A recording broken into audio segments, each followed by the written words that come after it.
Small town of only 2,400 called Watkins Glen. But the very mention of that name means auto racing. The Auto Racing Museum in the village recalls some of the memories. The first race here was in 1948. It was on a 6.6-mile course in the streets won by Frank Griswold Jr. in an Alfa Romeo. A permanent road course was built in 1957. NASCAR raced here then, but their most recent visit was in 1965. 28-year-old Richard Petty was in that race, and he's here again today at age 49. The U.S. Grand Prix Formula One race was held here beginning in 1961. Phil Hill and Graham Hill, just two Grand Prix drivers who have raced at the Glen. The last Formula One race was held here in 1980. All professional races canceled in 82 and 83, but a new and more beautiful Watkins Glen track was opened in 1984 to continue the tradition. You know, there's an aura floating around this place, like at Indianapolis, and, you know, when I drove in here the other day, you could tell this is someplace special. The Glen is back, NASCAR is back, and ESPN ready for live coverage of the Budweiser at the Glen. The weather, partly cloudy skies, 67 degrees, humidity at 35%, northwesterly winds at 15, and a 40% chance of rain this afternoon. Good afternoon, everybody. I'm Bob Jenkins, along with IndyCar champion Rick Mears. Well, these Winston Cup drivers aren't completely foreign to road courses. They compete at Riverside twice each year. However, it's something that's not necessarily second nature. And there must be a lot of mental preparation on behalf of the driver and a lot of preparation in the pit areas to run this road course. Rick, what about mental preparation? Well, with the mental preparation, I think the biggest factor is reprogramming yourself to hustle a car a little bit more. When you come from a super speedway where you run a little bit more of a fine line, a little bit more of a finesse, you can't make a mistake. Well, here you have to hustle a car a little bit more, throw the car sideways more, and just kind of program yourself to do that. And I think that's the biggest job. Well, that's the preparation that must go on behalf of the driver. Now, as far as the crews are concerned, let's go to our pit announcer for the afternoon, Jack Arute. Bob, the preparation begins long before the time that they unload these cars in Watkins Glen. These Winston Cup competitors are used to running in a counterclockwise direction. They've got to make the changes back over to the clockwise road course direction. The preparations, a lot of them take place back at the shop. One of the more obvious changes is the repositioning of the fuel filler from the left side of the car to here on the right side. Now, they do that so it's closer to pit wall because teams don't want to lug 22 gallons of gas any farther than they have to. Now, the front of the car reflects some concessions to road racing as well. Aerodynamics are still important, but cooling takes priority, so teams open up the headlight panels and force air beneath the hood through ductwork to provide cooling to the brakes because of the severe workout they get. It's a technique used on short tracks, but seldom seen on super speedways. The clockwise concentration upon right-hand turns also puts a lot of attention upon weight distribution, but this time it shifts from the left to the right. You want to get as much weight as possible over the drive wheel, in this case the right side wheel. So all the coolers are moved to the right side, even the fire extinguisher and extra lead weights are put as far right as possible. Steering changes too. Road racing requires quick steering, so crews opt for a quicker and more sensitive steering box so that drivers can sift through the S's and the sweepers here at Watkins Glen. Finally, the transmission is modified and it's made as bulletproof as possible in anticipation of the more than 100 shifts during the course of today's race. Now, despite all of the best preparations, when you unload the car, you can still have problems. And for more on one driver who encountered plenty of problems before the start of this race, let's go back to Bob Jenkins. Well, it happened Friday during a qualification attempt. Bill Elliott hard into the guardrail in turn number 5. Bill was not injured in the crash. The car was repaired. It qualified on Saturday, but Bill will start in 22nd position. Well, the Budweiser at the Glen event being brought to you back at Watkins Glen, New York, where 36 Winston Cup cars and drivers will be moving out in just a few moments to start this 90-lap race on a 2.428-mile road course. A very historic and famous road course, and we are live on this Sunday afternoon. Of course, earlier today you saw the Formula One race from Hungary here on ESPN, and now an afternoon of Winston Cup NASCAR stock car racing.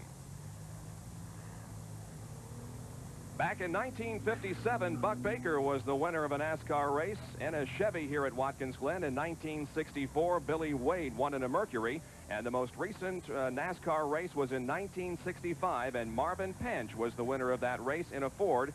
He is here today as the honorary starter of the event. So not a real historic background as far as NASCAR stock car racing is concerned. But, of course, they have run many types of cars on this track, including Indy cars, Rick, that you have competed in. Yes, we did. It was, you know, this is a great track for the Indy cars. It's been good to us. We had some good finishes here, and it's a fun track to run on. So, you know, maybe someday we can get them back here. Let's hope so. There are 7 corners that we'll be concerned with today. They're running the shorter course. Now, there is a larger course that is used sometimes, but they cut off a portion of it to run the NASCAR cars, and there are 7 turns that we'll be concerned with. 5 of them are right-hand turns and only 2 left-handers. As you can see, the drivers are being strapped in their cars right now. The NASCAR officials are standing by, ready for the command to start the engines. Then we'll have a couple of warm-up laps before we get the green flag for this 90-lap event. Not one of the longer races on the Winston Cup circuit for this year, but it certainly is enough, I think, because of all the preparation that's gone on so far in practice and qualifying. Quite frankly, the crews just do not know what to expect as far as gearing is concerned and brakes, and those are 2 things that we certainly will be keeping an eye on during this race today. Well, let's go down to the pit area with Jack Arute, who's with Buddy Baker, not a driver in today's event. Well, normally, Bob, the driver of the Quisco Racing Special, when he hears the command that was just given, gentlemen, start your engines, would say a little prayer to himself, buckle the seatbelts and be ready to go. But Buddy Baker is not behind the wheel of the car. We'll hear more about that later. You're the crew chief today, Buddy. Your feelings? Well, Jackie, I just wish Al all the luck in the world in Crisco car. He's extremely nice fellow to work with, and we put a man in the car that we feel can win the race, and that's what it's all about. Yeah, but now, Buddy, you're a pretty intense individual. This guy really takes his racing to heart. How intense are you going to be as a crew chief? Do you think you'll be as bad as you are a driver as far as the intensity, or a little better? Well, let me say this. We've done everything we can to prepare our car and make it very comfortable for Al, and you know what kind of race driver he is. He's the best on a road course. If we've got the car for him to win the race, I feel like Crisco car will be right up front. Well, we'll get to see a lot of his activity because he's the in-car camera. Let's go back up to Bob and Rick. And the field begins to move away now. There goes Al Unser Sr., Jeff Bodine on the right, along with Dale Earnhardt, Richard Petty on the left. The entire field beginning to move out now. And they'll take, as I said, 2 pace laps before we get the green flag. They leave the starting line area and go down a short straightaway into turn number 1. And, Rick, you've driven this course, so perhaps you can fill us in on what this course is really like. Okay, this turn 1, it's going to be an exciting course at the beginning of the race. You know, you get into that corner pretty hard. A lot of cars running close. You come in there into 3rd gear. Some cars 4th, depending on the gearing. You'll downshift clear down into 2nd gear through this corner. It tightens up pretty good in the middle.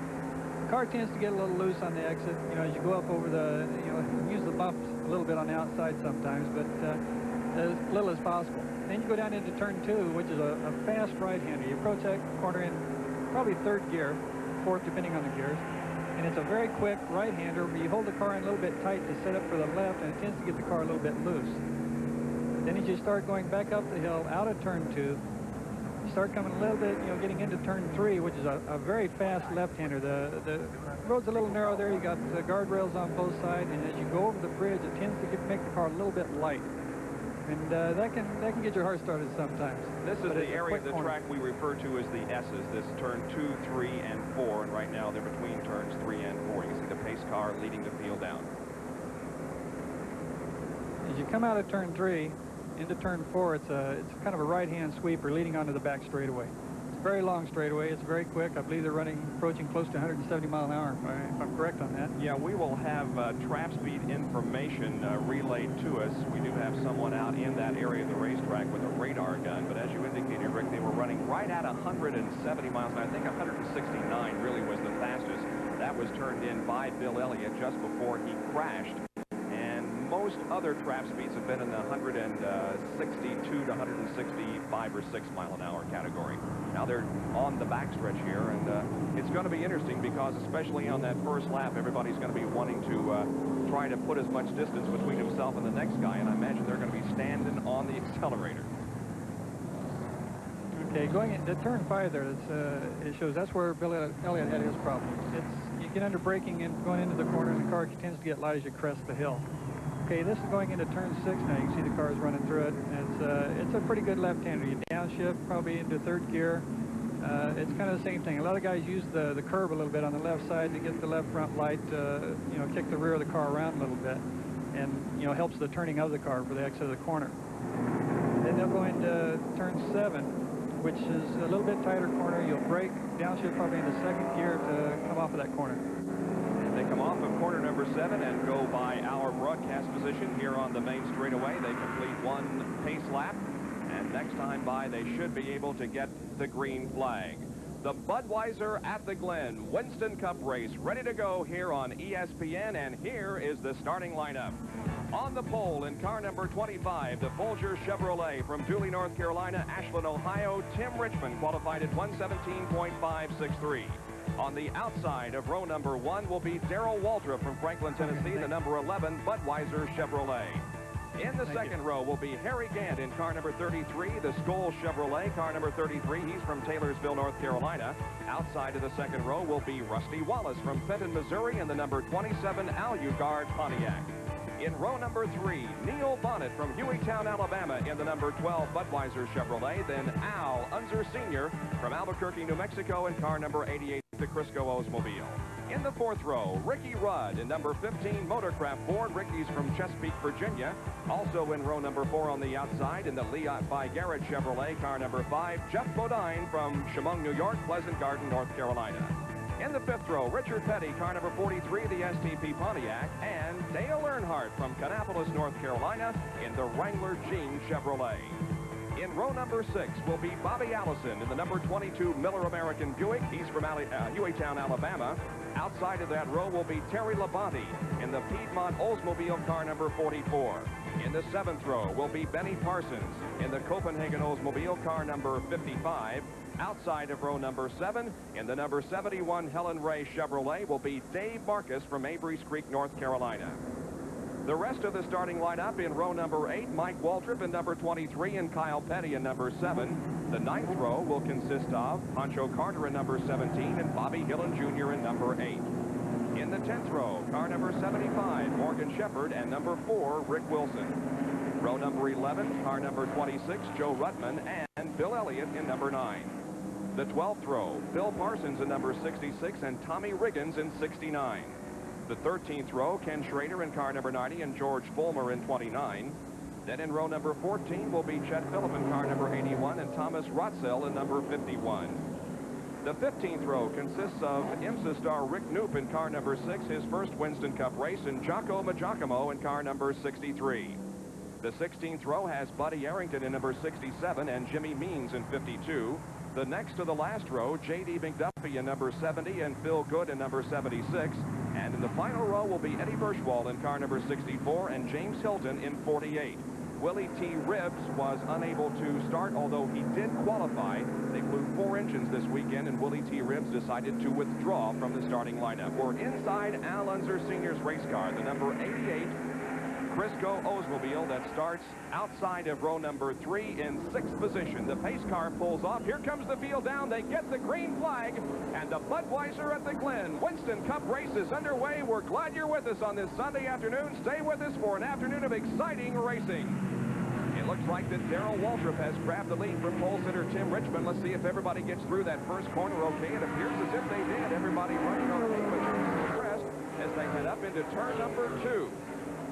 Field stringing through there, and it's a good battle for the lead as Tim has gotten back that top spot as the number 27 car of Rusty Wallace and Darrell Waltrip battle side by side. They go down the long back stretch, and we should see some passing as they come down here. That's Rusty Wallace going to the outside of Tim Richmond and going into second position while Darrell Waltrip grabs the lead. Tim Richmond is back in third place already.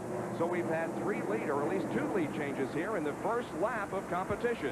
Darrell Waltrip followed by Rusty Wallace, who has performed well here this weekend on the road course. He did extensive testing in this car and put it on the outside of row number 2, but he is running in second position at the moment. Right behind him is our pole sitter Tim Richmond. Tim getting this the right side of the car off the track just and Wallace. Here they come, the completion of lap number 1. It is Darrell Waltrip followed by Rusty Wallace.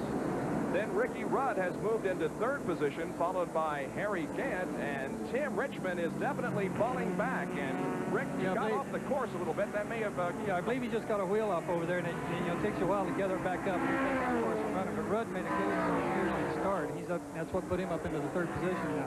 Ricky Rudd started the race from 7th spot and is all the way up into third right now. There appears to be a little bit of smoke or something coming from the rear end of Rusty Wallace's car.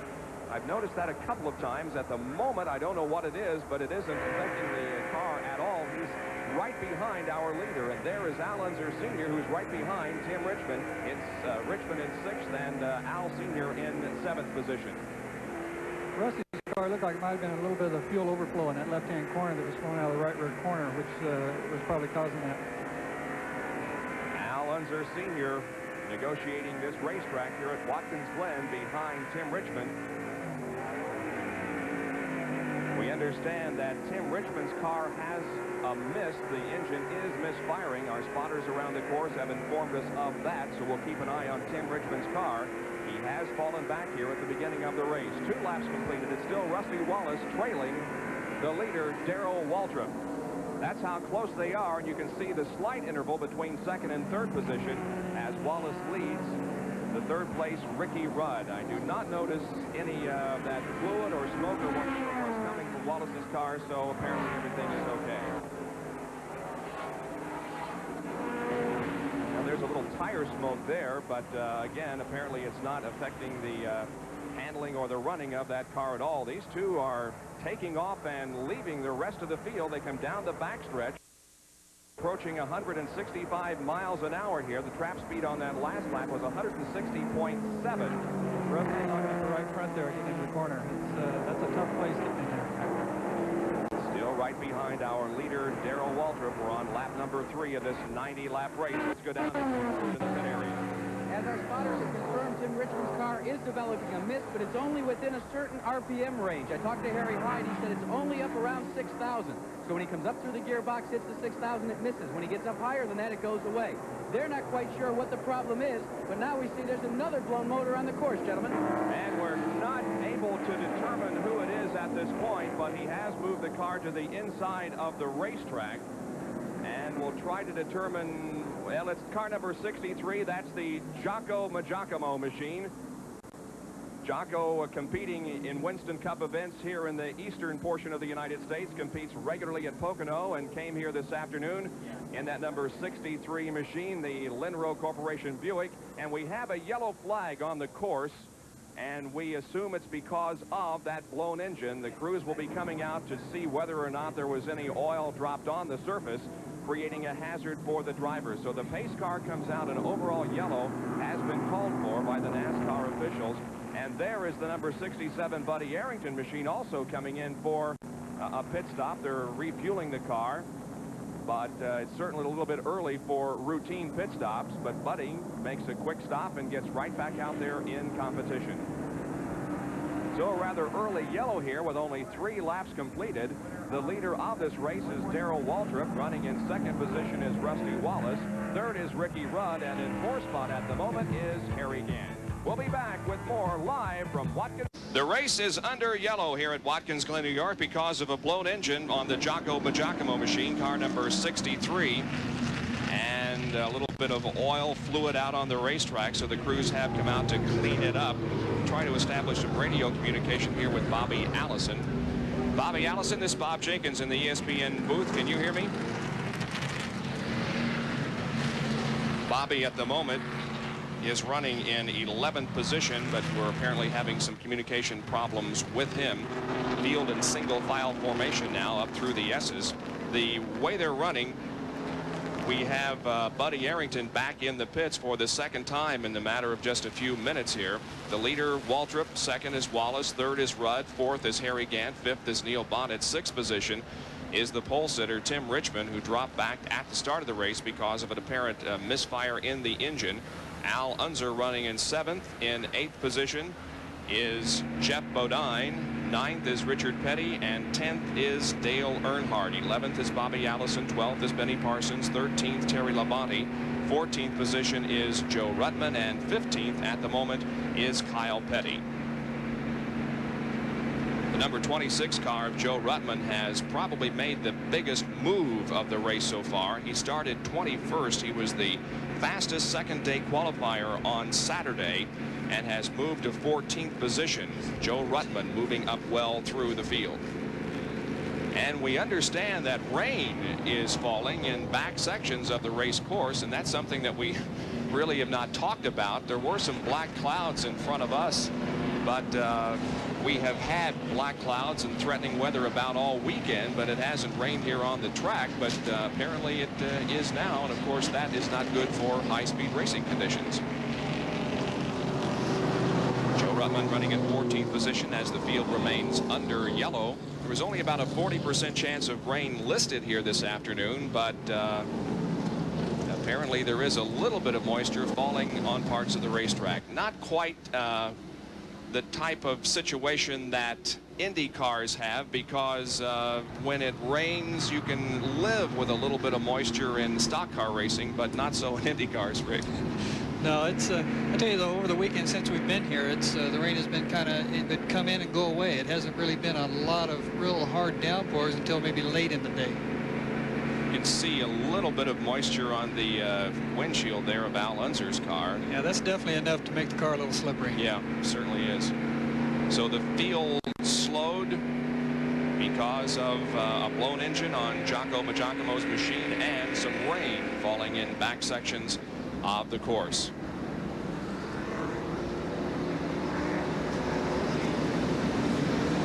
Pace car comes down the main straightaway here, leading the leader of the race, Darrell Waltrip. We'll talk to Al Unser Sr. about mental preparation changing from Indy cars to stock cars. You just have to change your way of thinking.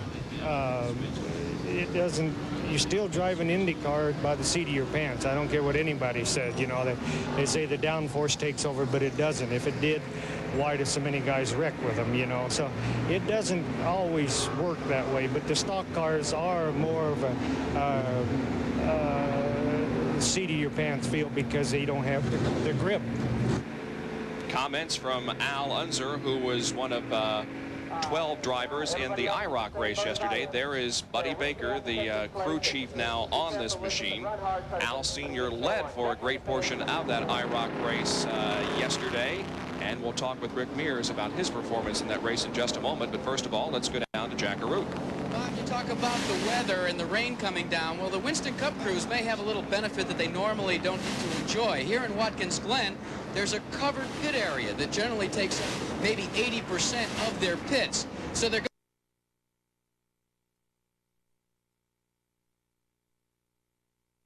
and if they have to get in out of the weather,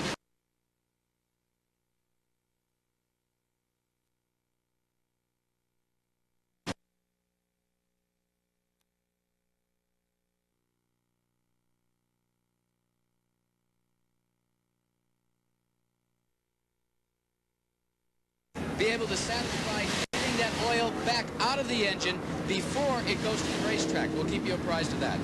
Well, we have noticed some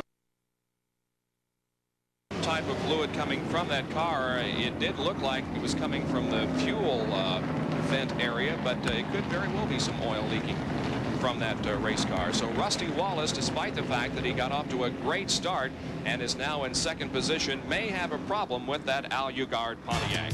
We're still under yellow at Watkins Glen, and we'll be right back. And Jack Arute, this is Bob Jenkins back at the Watkins Glen International Racecourse, where the Budweiser at the Glen Winston Cup race is underway. And we haven't seen much action, quite honestly, so far. We ran about 3 laps under green. Then the yellow came out because of some oil on the racetrack and because of rain falling in some portions of this track. The leader is Darrell Waltrip in car number 11. Second position is Rusty Wallace. Third is Ricky Rudd. And fourth is Harry Gant. And fifth place is Neil Bonnet. We haven't talked very much about what to expect as far as pit stops are concerned. Rick, I guess most of the crews are expecting 2 pit stops during this relatively short race. Yeah, I believe it's 2 to 3, you know, depending on what kind of mileage they've got. But also another thing, as far as the pit stops go, you know, we've been talking about the brakes being a problem as far as this track is concerned. And, you know, 3,700-pound car trying to stop it in these corners, that really is hard on brakes. And I've even heard a couple comments from a couple of them talking about actually changing brake pads during the race.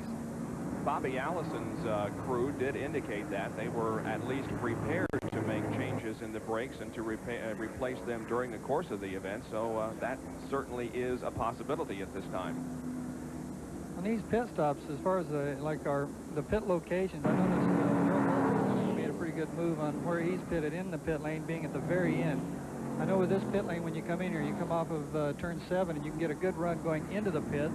But then if you're pitted at the front, you have to stop, and then you take off and you get a good run, and the corner exiting the pit is very tight, so you have to stop again. So it's almost like you'll have to make one stop instead of 2. He can stop right at the very end and just start getting up to speed as he exits the pit lane. Watching Bobby Allison out on the racetrack behind Dale Earnhardt and Richard Petty. Bobby has had good success on road courses. He has 6 wins at Riverside International. The last one was in 1981, but he has had 20 top 10 finishes in 37 Riverside starts. The word is being given to the drivers now by Harold Kinder, the official starter for NASCAR, that they'll go back to green in 1 more lap. The lights on the pace car are out, and that indicates that they will go green next time around.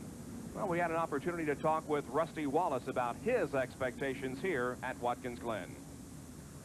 Do you think there might be a problem with the fact that at Riverside there's a lot of runoff area, you get into the sand? Here, you got guardrail to contend with. Well, that is definitely going to be a problem. You're going to have to stay on the racetrack. There's a lot of grass around this place, so when you hit that grass, you just take off like crazy. And it's not like the sand at Riverside. When you hit that, you can fairly get the car under control.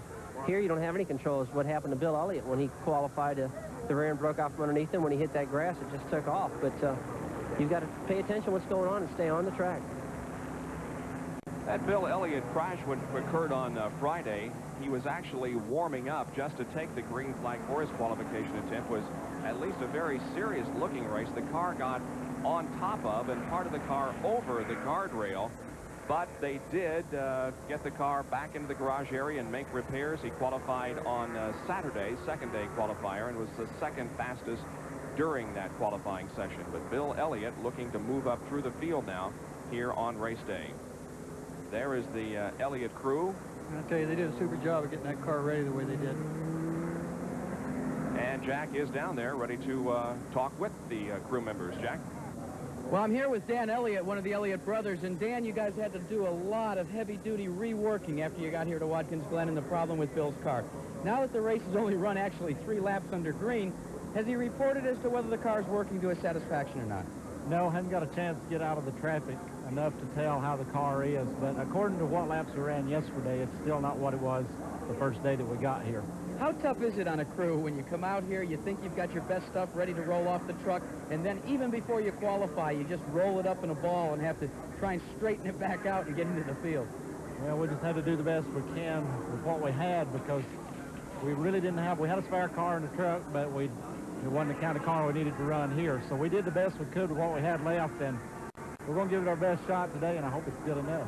When you talk about that spare car, if you go take a look at it, it looks like it's immobilized because there's an awful lot of parts and pieces missing off that car that he says wouldn't work here.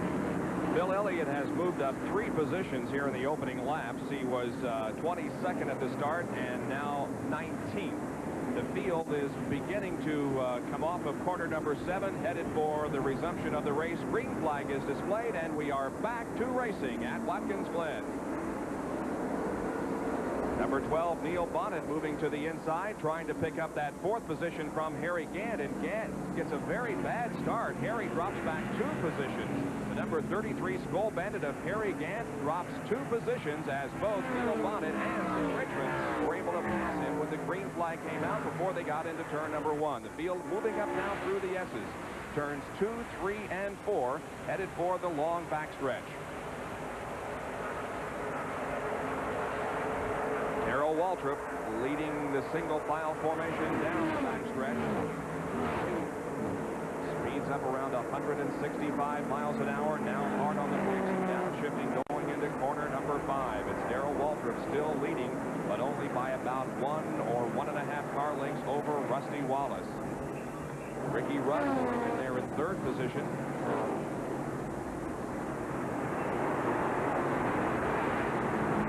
Waltrip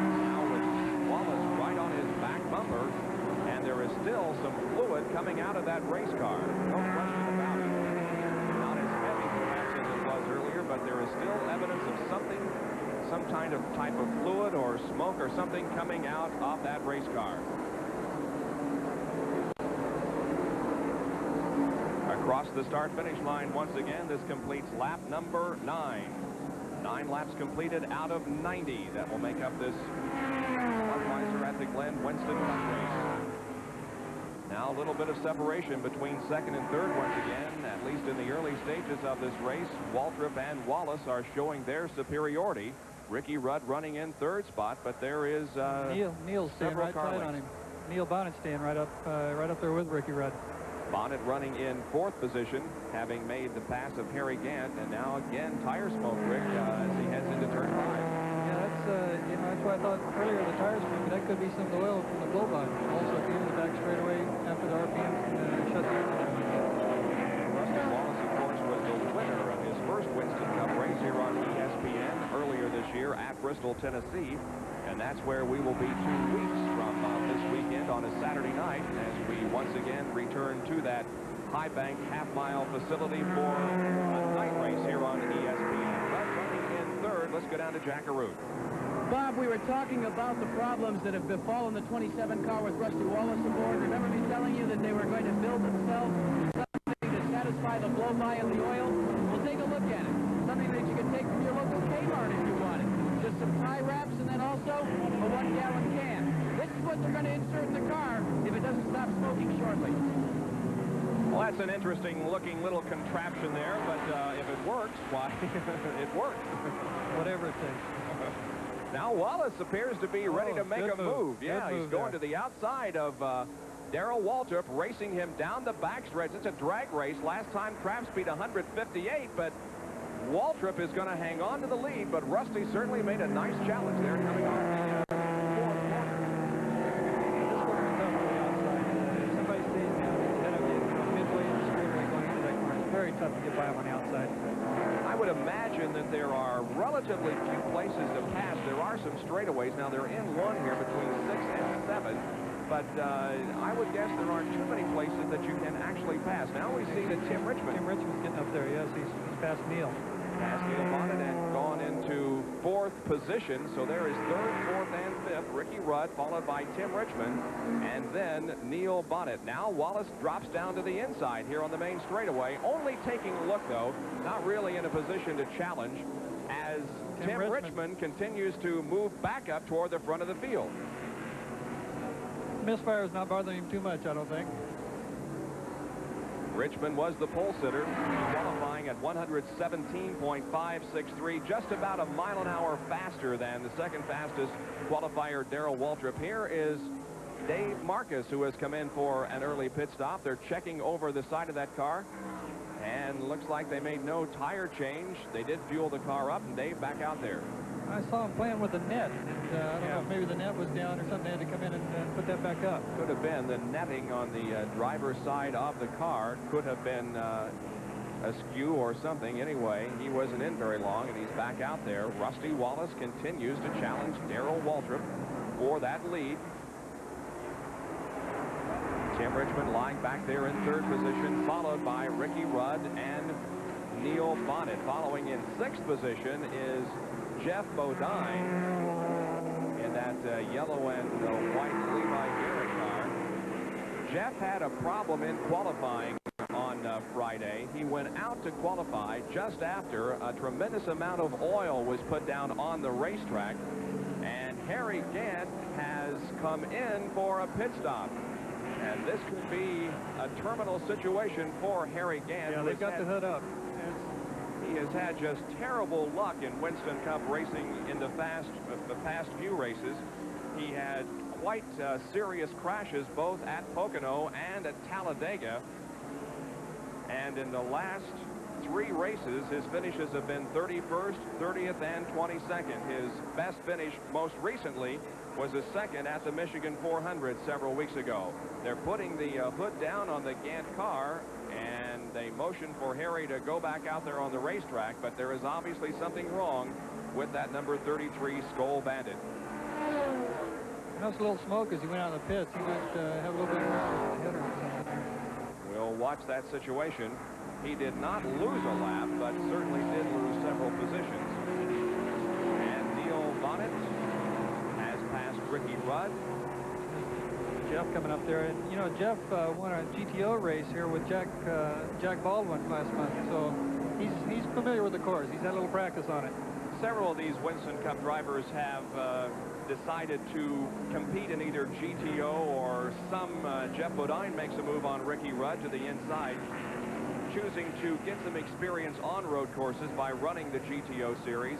Benny Parsons has been competing in that series. All of this in preparation for what was supposed to have been an LR series from NASCAR, a left and right road course series, but that's kind of on hold at the moment, and nobody really is certain as to whether or not there will be an LR series in the near future.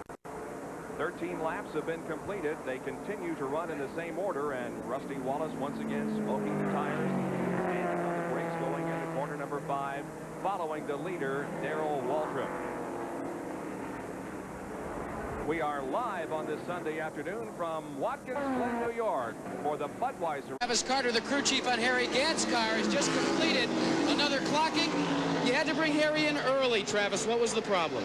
For some reason, we were starting to blow some oil. It looked like it was blowing out of the breathers. I think we might have overfilled the tank a little bit or something. It had too much oil in it.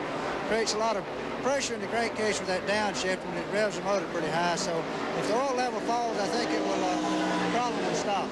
Well, there's another indication, another car. We've already told you about Rusty Wallace's problems with overfilling the crankcase, and now this is Harry Gant has had this.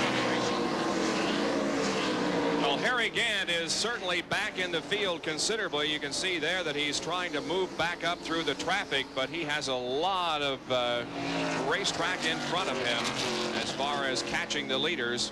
So Harry Gant is not looking real good at the moment, but the car at the same time not showing any evidence of smoke at the moment. Well, a little bit perhaps evident from the car as he goes down the backstretch.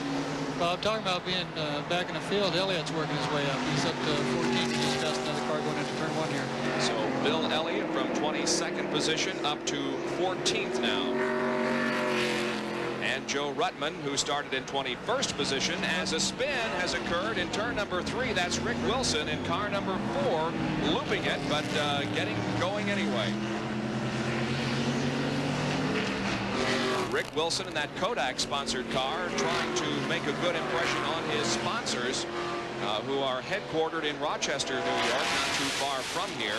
Rick was running in 22nd position when that little incident occurred, and now he's trying to get back up to speed.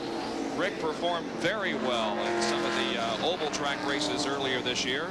A great performance at Talladega. He wound up in 11th spot, but was running with the leaders just about all race long. There are the leaders once again. It is Darrell Waltrip continuing to lead as he is caught up with Chet Phillip and about to put a lap on him. Chet moving over and allowing the faster cars to move to the inside and putting a lap on him. Rusty Wallace is staying right behind in that second position, and now Tim Richmond is charging back up toward the front. So that missed. Rusty going to make a move here. And let's see if he does. He may have the lead. Nice move by Rusty Wallace, and Rusty goes in the lead. Yeah, he's running that car pretty hard. You can see him sliding there awfully good. Now the tires, I've heard him say when they're new, they're good for about 10 laps and then start tapering off a little bit. So, it's hard to say how hard he's using those tires. It looks like he's using them pretty well. Well, Rusty came here with a lot of hope this weekend. They did test that car here. He got in quite a few laps and perhaps had a little bit of an advantage on some of the other drivers who didn't, and his testing is showing itself here as Rick Wilson has come into the pits. Jack Arute is down there. It looks like it could be a serious problem on Rick Wilson's machine. They're working beneath the hood, checking the carburation and the timing on the car right now. Taking a look at Tony Glover is feeding fuel into it to see if the jets are working properly. The carburation critical here going through the shifts. This could have been what actually put him off the course. But the carburetor been sticking. It sounds like that to me.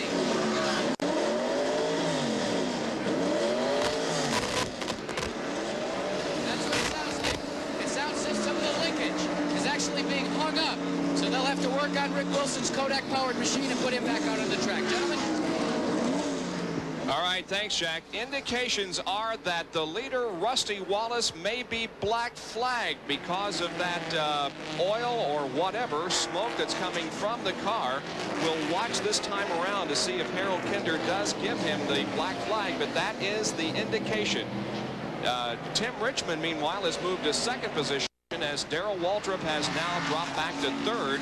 Jeff Bodine has moved up to fourth, and Neil Bonnet running in fifth position. So those problems that beset Tim Richmond early apparently aren't as much of a factor right now. It looks like Darrell's kind of decided the pace was setting, a little too strong for the race conditions. So he's going to look like he's going to back off a little bit, maybe save the tires, save the brakes, and work on it a little bit later on. Well, Rusty did not get the black flag that time around, but you can very easily see the smoke coming from the rear end of that race car. Darrell Waltrip, one of the smartest, most intelligent drivers on the Winston Cup circuit as far as pacing himself. He gets out to an early lead. He establishes what the car can do, then very often will lay back for a few laps to watch what everybody else can do, and then at the end of the race make a charge for the front. They come down here once again, and Rusty Wallace has about a 7 or 8 car length advantage on second place Tim Richmond. We understand that Rusty Wallace will be making a pit stop this time around, or at least in the very near future. We'll keep an eye on that. And indications are also that if he does not come in for a pit stop under his own accord, he will be given the black flag. Harold Kinder, who is located right beneath us in our broadcast location, has the black flag in hand. And Rusty is dropping to the inside of the racetrack and is coming in for the pit stop. Here's Jack.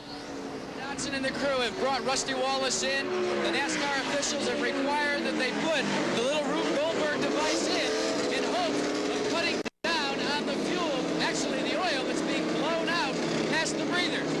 Dodson and Harold Elliott have going to work beneath the hood. You can see the smoke coming up from beneath it. It looks kind of like they're spraying for mosquitoes. This is going to be a somewhat costly stop for your leader, Rusty Wallace. Wallace, in the meantime, is standing resolute inside the car. Doesn't look at all concerned about the problem. He's just standing there, and now he gives us the signal that he is indeed quite upset about it. This is taking longer than one would have expected.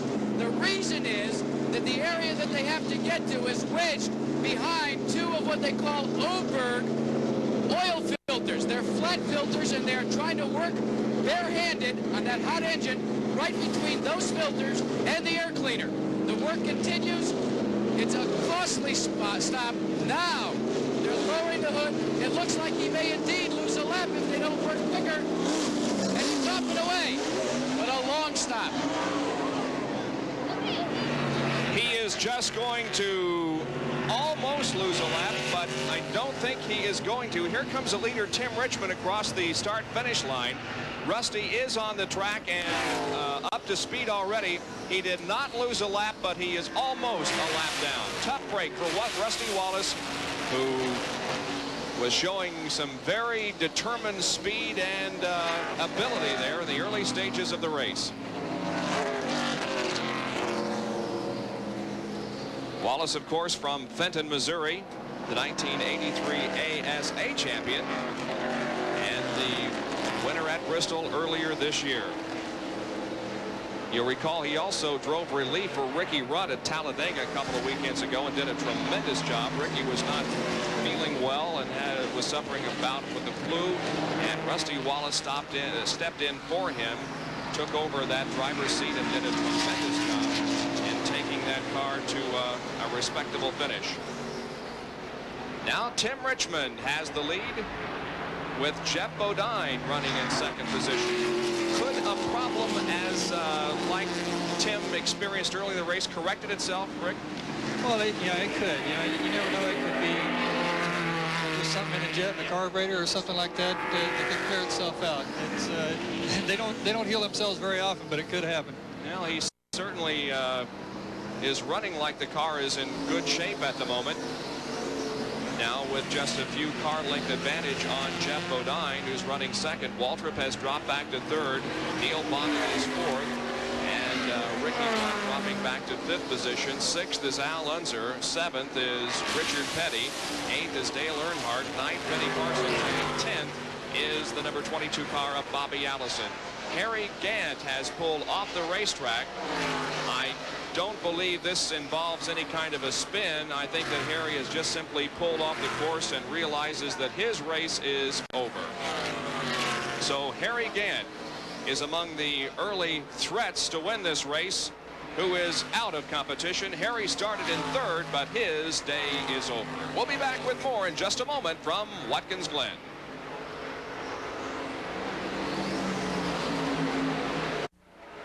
Winston Cup Auto Racing live on ESPN this Sunday afternoon. We're at Watkins Glen, New York for the first Winston Cup race, NASCAR race at this facility since 1965. The leader is Tim Richmond.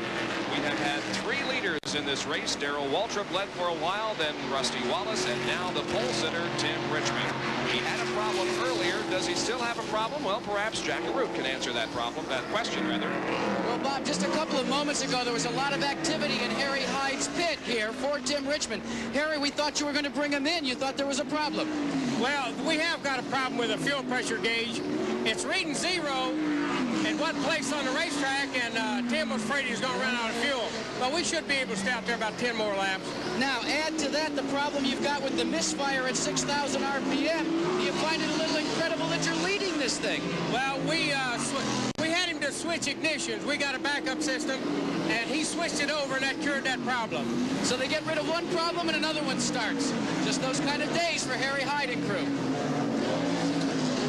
Well, there is an explanation on whether or not the car is still missing. They switch over to the backup ignition system, and everything is okay. Well, now, you know, on that the fuel pressure gauge, I've heard a lot of guys are having trouble with fuel pickup problems. You know, getting the right, everything right in the fuel cell for fuel pickup. And as the fuel's getting low, you know, they've got 23 laps now coming in fairly soon. So it could be just that it's running by the fuel pickup, picking up a little air, and making the misfire. It's another inherent problem of running on the road courses as opposed to the ovals where you only turn left. You're concerned with right and left here, and there sometimes can be a fuel pickup problem. The leaders are approaching the number 6 machine of Rick Knoop, who is a former IMSA racer who competed last year with the BF Goodrich team, teaming with Jim Busby. However, this year, Rick lost that ride and now is trying his hand at Winston Cup racing. We have a battle for the lead, and Jeff Bodine grabs it going into turn number 1. So our 4th leader of the afternoon, and the crowd loves it because Jeff Bodine, this is his, well, perhaps we shouldn't say home track, but at least he's a home state favorite, as Jeff Bodine was originally from Chemung, New York. Now he has the lead and making a nice pass on Tim Richmond. Of course, Jeff Bodine living now in Pleasant Garden, North Carolina, but he grew up on the dirt tracks and the short tracks of upstate New York in the Chemung area. Here's a replay. The car's now coming off of the 7th corner, headed down the straightaway. He goes to the inside of Rick Knoop and stands on the accelerator. You know, Richard might have had a little bit of that misfire from that fuel pickup problem coming off the corner, which made him hesitate a little, and that really gave Jeff a good run on him. And going into the corner on the inside, Bodine has the lead. Now we go back to the live action, and Bodine now has about a 1.5 length advantage on Tim Richmond. So we've seen some pretty decent racing here in the first few laps. We've had 4 different leaders. There was some concern that these cars would get strung out on this road course and wouldn't present as good a show as you normally see in Winston Cup racing, but I'm quite impressed with several of them running right together on the racetrack and passing for the lead. Getting that car a little bit sideways, it looked like, there in the S's. Yeah, he's running pretty hard. He's running hard, but Bodine always does run hard. Running about 152 miles an hour, we understand, at the end of this backstretch. The trap speeds that are being fed to us, about 151 miles an hour. So they're considerably slower than they were during the early stages of the race and during qualifying, mainly because of the traffic out on the racetrack. There is Joe Ruttman, who apparently is having some problems, as Ruttman has slowed dramatically on the racetrack. He was running in 13th position after having started this race in 21st, But Joe Ruttman in that Quaker State machine owned by Kenny Bernstein is in trouble.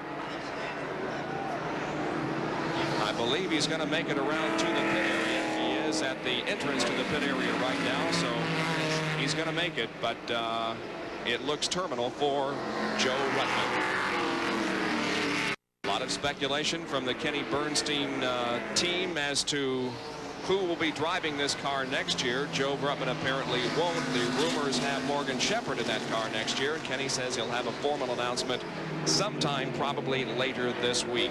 Now there is Bill Elliott in car number 9, who's moved up to 11th spot after having started in 22nd. So Bill, and Al Unser Sr. has spun, and he takes with him Dale Earnhardt. The in-car camera providing some shots from us as Al gets the car straightened around again, and the yellow flag comes out. And it could be because of the Al Unser spin, or maybe there is rain in sections of the race course again. We're not sure at this point, but nevertheless, the yellow flag has come out, the second yellow of this race. Picking up speed once again, going down the backstretch. There he is, that Crisco Oldsmobile. Al Unser Sr. having been asked earlier this week to take over this ride from Buddy Baker, who simply wanted to be the crew chief in this race and see how things are going as far as his crew is concerned. And Jeff Bodine has come in for a pit stop, and we may now begin to see some regular pit stops here in this yellow flag period. It's going to allow the drivers to come in and get the needed tires and fuel that they need for their first pit stop.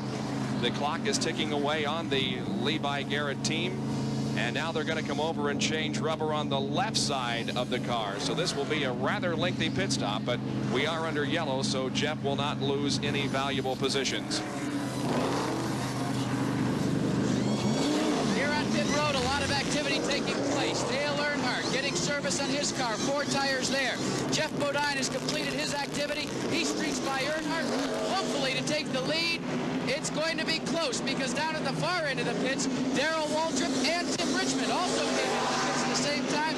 They also took on 2 tires on one side, 2 tires on the other. So it's brand new rubber all the way around for the top 3 positions here at Watkins Glen. Also moving back out on the racetrack, Richard Petty and Benny Parsons. They've been in for their routine stops. Al Unser Sr. is in. I'm sure he's flat spotted the tires and moving back out right now after that little spin that also involved Dale Earnhardt. Bill Elliott moving back out on the racetrack, but several others remain on pit road. Kyle Petty is there now beginning to move out. So is Joe Ruttman, whose hood is up, and that is something a little bit more serious than a routine pit stop. Bobby Allison goes out, and here is Rusty Wallace, who has a flat tire. And you can see it's very obvious there on the left rear tire is flat, and as a matter of fact has come apart and flopping around. He's trying to nurse that car to the pit area. Pretty much a handful when a tire goes on these cars. Rick. They are that. They got the interliner in them, so it holds the car up off the ground so you don't drag the suspension and that kind of thing. Enough to help you get back into the pits, but it's still tough no matter what kind of ladder. So the second problem with the Rusty Wallace machine, he came in earlier and they tried to correct that apparently overfilled oil tank, and now he has a tire problem. We go inside Al Unser's car and can show you the problem that he experienced. Any indication as to what might have gone wrong? What it looked like, the way the camera, you know, from the angle when he went into the corner, it looked like the rear tires broke loose under braking and started around, and he caught it, you know, the first time, and it kind of gets you into a tank slapper, and then the second time it just went on around with him. So Al Unser Sr. has come in for a stop and is back out there, but let's talk with Buddy Baker, the crew chief, and find out if there is something else wrong with the car. Bob, Buddy Baker has a request. He'd like to get a TV monitor down here because while we were chatting before we came on the air, I said, Buddy, any problems after Al spun? And you said, who, where, what? I didn't know he spun, really. He did a pretty good job if he did spin out because he, you know, didn't really lose that many positions. So He says the car is real tight right now. We're making some adjustments on the stagger on the tires, but he's doing one whale of a job. I didn't know he'd spun. Well, let's also show you one of the problems on the road courses. You see the scuffing and the rubbing on the inside of this tire? Well, this is not taking place during racing activity. It's actually taking place when these guys come down in for a pit stop. What happens is, because of the brake scooping, when they turn the tires just a tad so that they can get them on and off, it actually rubs that brake scooping up against the inside tire. Now, if you're too far down pit road and you turn it too quickly, you could cut one down. We'll have to stay appraised of that. So there is some work that is going on the racetrack. They're looking at sections of the track and some guardrail. We're under yellow at Watkins Glen once again, and we'll be back in just a moment.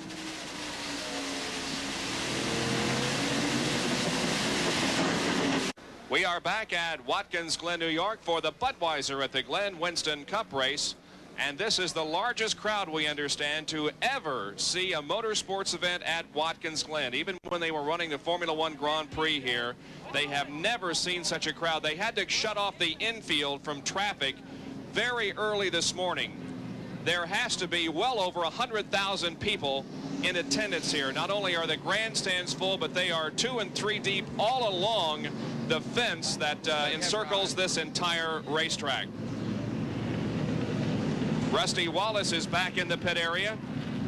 They're trying to make sure that the car isn't rubbing against any wheel. Now, Joe Ruttman, who was also in the pit area, has gone behind the wall and apparently is out of competition. We are a third of the way through this event, and at the moment there are 4 cars that have dropped from competition, namely Jocko Magiacomo in the very early going with apparent blown engine. The number 76 car of Phil Good is out of the race. Harry Gant pulled off the racetrack, and as I indicated, the most recent to drop out is Joe Ruttman in car number 26. Well, Neil Bonnet in number 12 is still out on the racetrack and in 4th position. And this is the first time that Neil has competed in racing since an accident a few weeks ago at Pocono, in which he suffered some cracked ribs and other injuries, and he's doing quite well. We had a conversation with Neil earlier in the weekend concerning his physical condition and whether or not he thought he could go the entire race. Last Thursday or Friday, I was questionable whether or not I could come up here, and I've done a lot of work and, you know, got in shape, I believe, to where I can make the thing. About Saturday, Sunday, I started coming around, and the first this week, I really started feeling a lot better. The word from Neil Bonnet. Now, Bobby Rahal was sort of asked by Junior Johnson and others to stand by for some relief driving. However, Rahal went home after the IROC race. They do have a driver, however, standing by just in case Neil needs relief. Let's get more on that, Jack.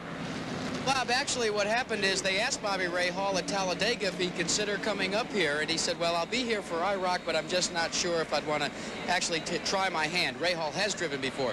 But the gentleman next to me lives close by in nearby Rochester, New York, Doug Hevron. He was a modified, super modified standout who also showed his hand in Winston Cup competition and did quite well until you literally ran out of cash funds. Doug, what did it feel like for Junior Johnson to call you this week and say, hey, come on up just in case Neil Bonnet isn't ready to do the trick here? It was a great feeling. I felt really honored. Once before, back in 82 or 84, excuse me, they asked me to get ready for when Darrell got sick at Charlotte. So it's the second time it's happened, and sooner or later, hopefully something's going to break for me here, and maybe I can get a ride. Is it frustrating for a driver like yourself to know that people like Junior Johnson think enough of your talent to ask you to stand by, and yet you can't secure a full-time ride in competition? Yeah, it's very frustrating. You know, I've gone out and I've done the best I could do with the equipment that I've been driving, and the brakes haven't been going my way, but when somebody like that asks you to drive or be ready to drive their race car, it gives you a real big boost, and just hopefully it'll keep going. Well, obviously, the report from trackside is that Neil Bonnet doesn't need any relief today. That's the reason for the civvies here on Doug Hevron. Also, guys, let me fill you in a little bit about the reconditioning that took place for Neil Bonnet. Do you know where all that work took place? In the now defunct United States Football League training facilities for the Birmingham Stallions. That group put Neil Bonnet back together well enough to run here today. Kind of ironic, isn't it? Yeah, and Neil was bound and determined that he was going to complete this race, not letting the physical injuries that he suffered a few weeks ago bother him at all. And Neil right now running quite well as he is listed in 4th position. So we remain under yellow. We should be going green momentarily. Right now, ESPN and NASCAR present a track fact. One of the biggest innovations to show itself in Winston Cup racing on road courses has been the use of the transmission. Now, under normal circumstances on the ovals and the short tracks, a crew would slap a transmission in the car, push it up into 4th gear on a start, and let it be there until the cautions. But on a road course, you go through gear changes as many as 15 or 16 times, from 1st to 4th and so on. So a company such as Jericho Transmissions has introduced a new sort of transmission, a quick change, if you will. You pull this section off once you get to the racetrack, develop the proper kind of gearing for 1st, 2nd, 3rd, and so on, put it inside, and go racing. It makes it a lot quicker, whether you're in 1st gear or 4th gear. And that's the key to winning on a road course. This track fact was brought to you by Levi Garrett Chewing Tobacco. Time after time, the quality comes through. We've completed 30 laps out of 90 here at Watkins Glen, New York. We'll be back with more right after these messages.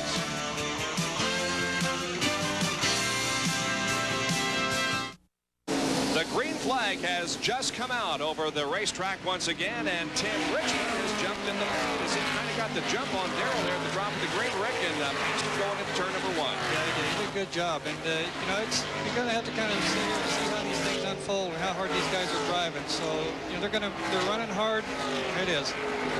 Yeah, he got a good run at it coming off the corner. Now, what do you do in your mind when you know that you're going green? Do you try to anticipate and build yourself up mentally for the drop of the green? Yes, you do. Anticipation is really the main thing. You know, you try to lay back just a little bit and hopefully you get on the throttle before the guy in front of you does, and everything works out right. You approach the car in front of you as the thing goes green so you can just keep the momentum up and go right on by him. And Jeff Bodine has also moved around Darrell Waltrip into 2nd position. Waltrip goes from 1st to 3rd here in the half lap that we have run under green since coming off that yellow flag condition caused by the Al Unser spin that also involved Dale Earnhardt, but both of those cars back in action. We also mentioned that Joe Ruttman's car had been pushed behind the wall. However, he is back out there in competition, so Joe Ruttman is still in this race. Tim Richmond leading Jeff Bodine and Darrell Waltrip through the S's.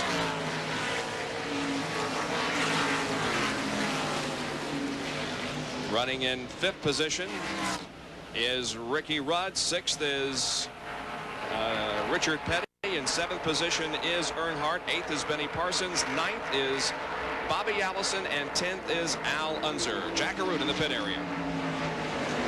Rick and you both aware of something that I've picked up down here on pit road, and I think it's quite interesting. We talked about the race pace early on when Darrell Waltrip and company were just blistering this track the first 4 or 5 laps. Well, the race pace has dropped by about 2 seconds now.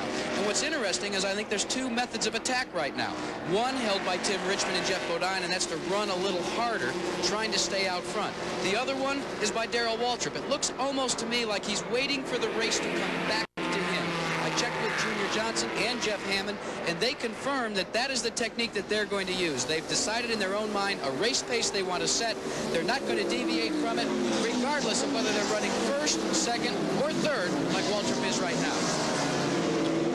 And I guess, Rick, that's just basically something that you have to decide before the race, whether you're going to go for it or whether you're going to kind of lay back. It would seem, though, that in this relatively short race of only 90 laps, that you would be very much concerned in at least staying toward the front as much as you can.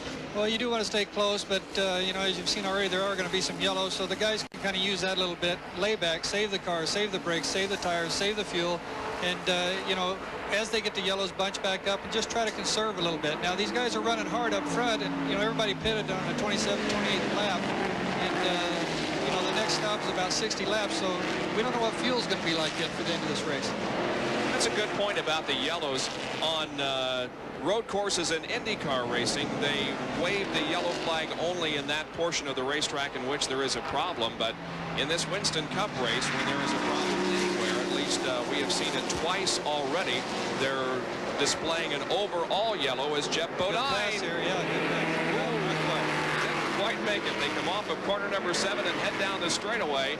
And Jeff Bodine, let's see now if he makes a move on Tim Richmond going into turn number 1. He shoots to the inside of the racetrack, tries to go inside, and does. I tell you, that surprised me, being able to make that move there after being kind of pinched a little bit down in the middle of turn 1, because that usually kills your momentum a little, and he still had enough to get by him. So Jeff Bodine becomes our 6th different leader of the afternoon. 4 drivers have led, but we've had 6 lead changes. And a replay of it.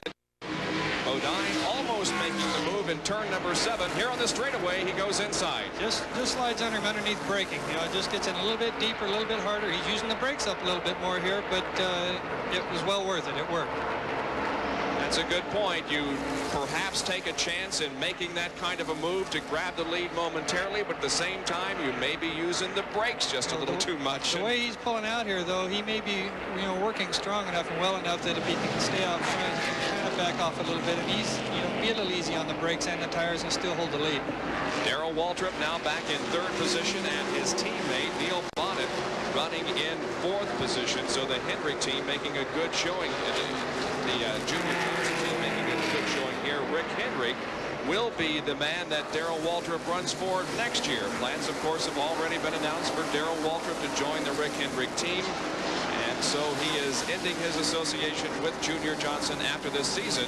And Waltrip now approaching the 2nd place car of Tim Richmond. And we may be seeing past there, Terry Labonte has pulled into the pit area, and he drops out of competition. And the problems that have beset Terry Labonte in the last few races continues. He's had a tough time. He did finish 6th at Pocono a couple of races ago, but in Talladega, the most recent Winston Cup event, he was 38th. He also had a 19th place finish in the Firecracker 400 at Daytona. It has not been what you would call a good season for Terry Labonte. The bearings apparently are junk in that engine, and that's the reason why Terry Labonte has called it a day. And he apparently will be Junior Johnson's replacement for Darrell Waltrip next year. Terry was running in 11th position when he pulled off course. Joe Rutman's problems continue as we watch the action on the racetrack. Rutman has come in for another stop and goes behind the wall for a 2nd time. You know, if you watch Waltrip here running along behind Tim Richmond, his car seems to be hooked up a little bit better. He doesn't seem to be having to lean on it quite as hard as Tim does to run that same kind of pace. So I think Darrell's in pretty good shape. He's run along here, not using the tires up that much, and still able to run right with everybody. There is Bodine, Richmond running in 2nd, then Waltrip, and Neil Bonnet, and Ricky Rudd in 5th, Richard Petty in 6th, Dale Earnhardt in 7th position. As you said, he apparently has that car hooked up because he's stretching out the advantage just a little bit as they head down the backstretch at about 155 miles an hour. Jeff Bodine, as we indicated, was extremely unhappy after his qualifying. We talked to him, and he was just very unhappy. We now focus our attention on Richard Petty as we indicated Jeff Bodine went out on the racetrack to qualify after a lot of oil had been dumped, and he thought that was quite unfair because after he qualified, the crews did go out onto the racetrack and dry up the oil, but nevertheless, Jeff did have a respectable qualifying speed of 114.6 miles an hour, started in 8th. He is showing the performance of that car here this afternoon by leading. There's Richard Petty in car number 43. He's running in 6th spot at the moment, staying up there with the leaders. They come single file down the main straightaway. He's right behind Ricky Rudd. And look at Benny Parsons make a move on Dale Earnhardt going into corner number 1. And Rick, that apparently is where we've seen most of the passing here. That is. That's the way you're going to see most of the passing done on a road course. That's really another one of the main differences between road courses and ovals, is that all your passing is usually done going into or off from a corner rather than racing side by side through it, which is the way you do most of them on the ovals. You'll see a lot of that here today. So Benny Parsons moves to 7th. Dale Earnhardt is back to 8th. Al Unser is in 9th, and in 10th position is Bill Elliott. There's a good look at Benny Parsons. 7th place at the moment. Bill Elliott up to 10th after the 22nd starting position, so Bill continues to run well. Here comes the field off of that corner once again, off of corner number 4. There is Bill Elliott in the number 9 machine. Virtually destroyed in an accident here on Friday, but they went to work and got the car put back together, and it isn't looking too bad, really. It had a lot of paint and crinkles in it earlier this week. I noticed earlier, too, I think he's kind of biding his time and working his way up, too. He knows there's going to be yellows and be able to bunch up, and he looks like he's kind of running a pace and saving the car as he was working his way up through the traffic earlier. 38 laps have been completed.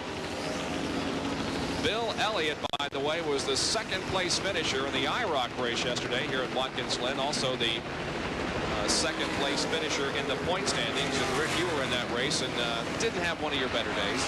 No, it was one of our better days. We had a little bit of a misfire right through the S's where you see the cars now. But I just, after we start dropping back a little bit, I thought this would be kind of crazy to put this car in the fence running last. So we just thought we better bring it home. Winner of that IROC race yesterday, of course, was Al Unser Jr., who also wound up as the IROC champion for 1986. There is the leader, Jeff Bodine from Chemung, New York. And we have Chet Phillip, who has gotten off the racetrack, just got the wheels off. I don't think he even made a complete spin. Maybe he did, but no serious problem. That occurred in corner number 2. And Chet Phillip is back on course and building up speed once again. We'll be back with more of our live coverage at the Budweiser.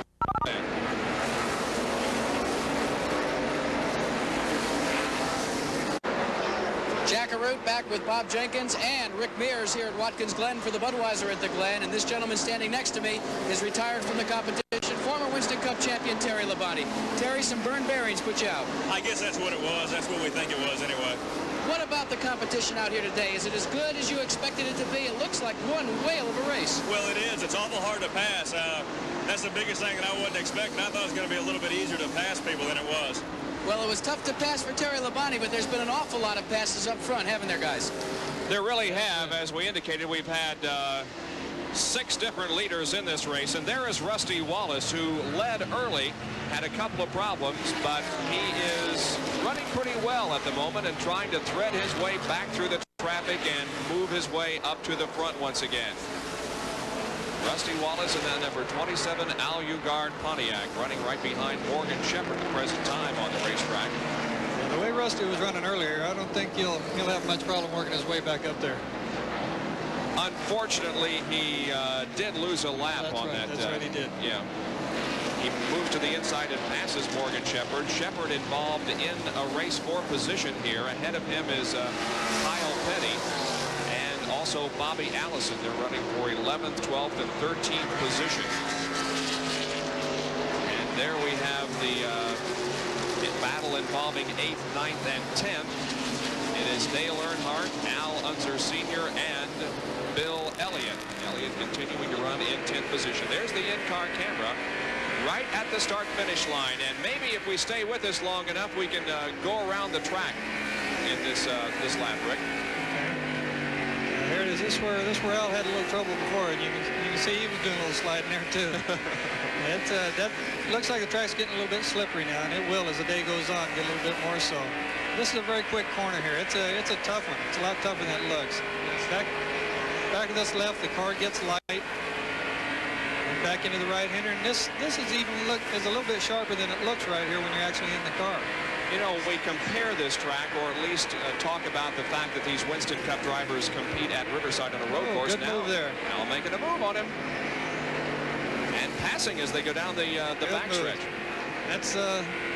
That's where the passes are going to be done the majority of the time. You know, at the end of the backstretch, at the end of the stretch coming back up to us, and right here at the start-finish line going into 1. Unlike Riverside, this course has some elevation changes. There's actually some up and down hills, and I imagine some blind spots on this racetrack. Yes, that does cause some blind spots. And, you know, with the corner workers working here with the flags and everything, they do a good job of, you know, letting you know if there is a problem. But it's something you just really have to stay on your toes and look for any telltale signs of smoke or anything else over the horizon, I guess.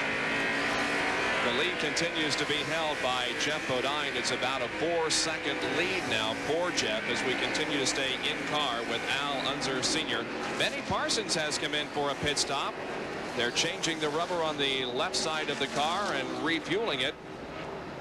Perhaps not a routine pit stop for Benny because they pitted on about laps 27 and 28 and can go much further than we have gone without a routine pit stop. So Benny Parsons has the work completed. He goes back out there. We'll see if the problems that he is maybe experiencing in that car continue. There's Bodine with the 4-second lead. He's really stretching it out here, but I have a feeling now he's out far enough he can kind of, you know, settle down and just kind of get into a rhythm and let everything work for him. Tim Richmond in second position, the number 25 Folgers machine. Darrell Waltrip running in third, and Neil Bonnet in fourth spot. And in fifth would be the number 15 car driven by Ricky Rudd. Earlier today here on ESPN, the Hungarian Grand Prix, as the Formula One circus went behind the Iron Curtain for the first time in modern Formula One history. And in case you missed it, Nelson Piquet was the winner of that race, with Ayrton Senna finishing in second, Nigel Mansell third, and Stefan Johansson fourth. Mansell continues to maintain the points lead for Ayrton Senna. And not even a week break now, and they go right back to racing a week from today in Austria. Another race that we'll have for you here on ESPN next Sunday morning. Next Sunday promises to be one of the most interesting auto racing days in perhaps the history of ESPN. Sunday morning we'll have the Formula One race for you from Austria. Then we will have the Winston Cup race from Michigan International Speedway, the 2-mile tri-oval in which the competition is always outstanding. And then on a tape delay basis next Sunday evening, we will have the Pocono 500 for Indy cars. And we'll talk with Rick Mears a little bit about that race in just a few moments. He's done some testing there. Right now, we'll take this break and be right back to Watkins Glen.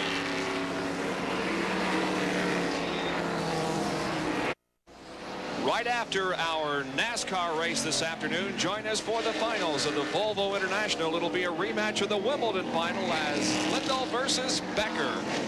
It's all from Stratton Mountain, Vermont. You'll want to be with us right after we conclude this Winston Cup event here at Watkins Glen for the Volvo International, Lindahl against Becker. The leader here at Watkins Glen in this Winston Cup event is Jeff Bodine with about now a 5-second advantage on Tim Richmond. Third is Darrell Waltrip, fourth Neil Bonnet, and fifth is Ricky Rudd. There you can see the advantage that he has pulled out to here as we are just past the halfway mark. It looks like Elliott might be, backing off the pace a little bit for some reason. Bill Elliott was running up there in the top 10. However, he has dropped out of the top 10 at the moment. Now, a recheck with NASCAR scoring indicates that Rusty Wallace is on the third lap and is being in ninth position. So we'll have to go with the official word from NASCAR. Rusty Wallace, who did make a couple of unscheduled pit stops because of a couple of problems, including a flat tire on the left rear of the car, is in the lead lap and running in ninth spot. Back inside the Al Unser Crisco Oldsmobile as he negotiates this 2.428-mile racetrack. He is in seventh position. I think it's a pretty respectable showing for Al Unser, who was called upon just earlier this week to take over this ride. He's done a great job. I tell you, that Al's a racer. He can get in anything, in any car, anywhere, any type of track, and run quick. Nice to have a guy like that as at least your teammate. He is an opponent, but at least he's your teammate. Yes, it is. Some good pictures from the in-car camera coming to us. There he is coming down the straightaway. Once again, he's running in seventh position. Al Unser Sr., one of those who will be in competition next weekend as we go back to the leader, Jeff Bodine. Let's talk about the Pocono 500, Rick. You've done some testing there, and what can we expect? Yes, we have. The cars are going to be quick there. We've been doing some running, and we have a little bit of a bump in turn two, but car's working on that to get that settled down a little bit. But the cars are going to be quick. I don't know if you're going to see as big a leaps or bounds or gains in speed there as we have in some of the other tracks, but they will definitely be quicker. Say around 206, somewhere there. Okay, That's what we will expect next Sunday evening on a delayed basis. The Domino's Pizza 500 from Pocono, Pennsylvania. Down to Jack Arute, who's with Gary Nelson. Well, Bob, actually, we're high atop pit road on what they call pit boxes. Now, they sell these seats, but I don't think they sold one to this guy. Gary Nelson is calling the shots on top of his pit position for the Levi Garrett Chevrolet. Gary, why have you chosen here to call the shots rather than down on pit road? Well, this area is right above our pits. You know, I think it's the first stock car race I've seen from the stands, but our radio doesn't work under there because we're surrounded by concrete. I get up on top here and I can talk to Jeff up on the upper ends of the course, and that's the most critical time if we got to call him in the pits in a hurry. I got to talk to him right up there. So. Okay, the report from Jeffrey so far in the race, is the car running the way he'd like it and the way you'd like it? I always like it when we're out front. You know, Jeff told me he was going to run it as hard as it would go without abusing the car. He's doing a good job. His lap times are really consistent, and I think barring no trouble, we're in good shape. Well, okay, and the report is that he will be pitting in about 4 or 5 laps. But come here, I want to show you something. You want to talk about some irony? Look at the name of the booth that Gary Nelson is calling the shots from. Quite ironical as the Levi Garrett Chevrolet, driven by Jeff Bodine, is leading this Budweiser at the Glen, and he has stretched the advantage to about 7 seconds over Tim Richmond. Jeff Bodine leading just past the halfway point, and we will have more live coverage from Watkins Glen, New York, right after these messages. Stay with us.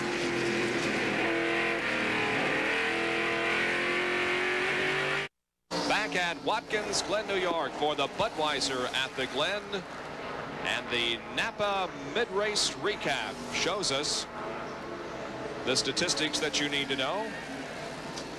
The leader at the halfway point, Jeff Bodine, he had led a total of 14 laps and had at that time about a 4.5-second lead, but it's now more like a 7-second lead. The time, an hour and 40 minutes. The lap leader, Walter, he has led the most laps in this event, but right now is running in 4th position. The average speed of the race, 96.429 miles an hour. We've had 2 caution flags, nothing for anything serious, a total of 9 laps. 21 cars on the lead lap, and 31 out of the 36 that started still in the event, and there are the 5 drivers that have dropped out. Jocko Giacomo out early, so is Phil Good. Harry Gant is out, Joe Ruttman, and Terry Labonte. Those 5 cars have dropped from competition. But Jeff Bodine is continuing to set the pace here as thousands of interested race fans watch this Winston Cup event from Watkins Glen, New York. There's a look at the pit area. Jack has been describing them to you, the 2-tiered pit area, which basically I think is an indication of the Formula One racing that used to be held here. And there is Junior Johnson watching the progress of his team, and his drivers are running in 3rd and 4th. Bonnet is 3rd, and Darrell Waltrip in 4th position. Back with more right after these messages from Watkins Glen.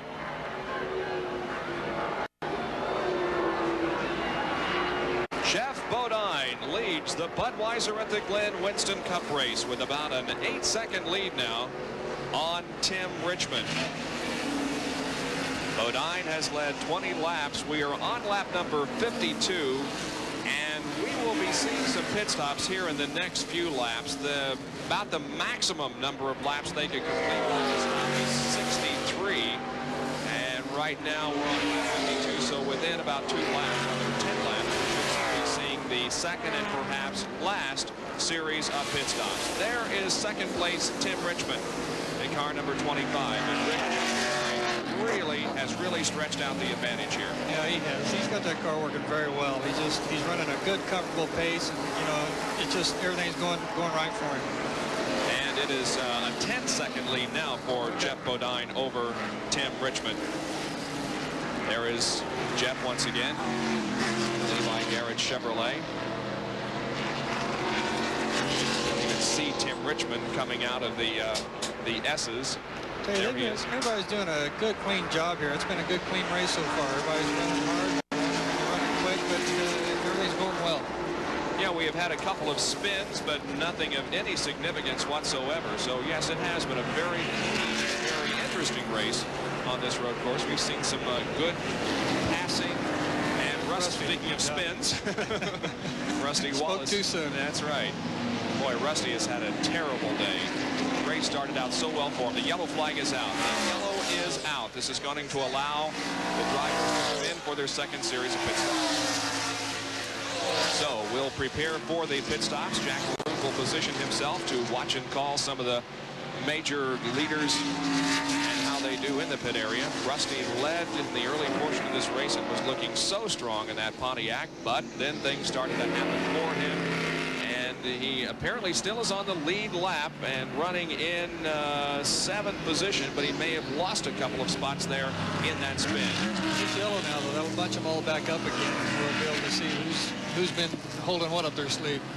And there is Jeff Bodine still out on the racetrack, but we assume that he will be coming in for his stop in just a moment here.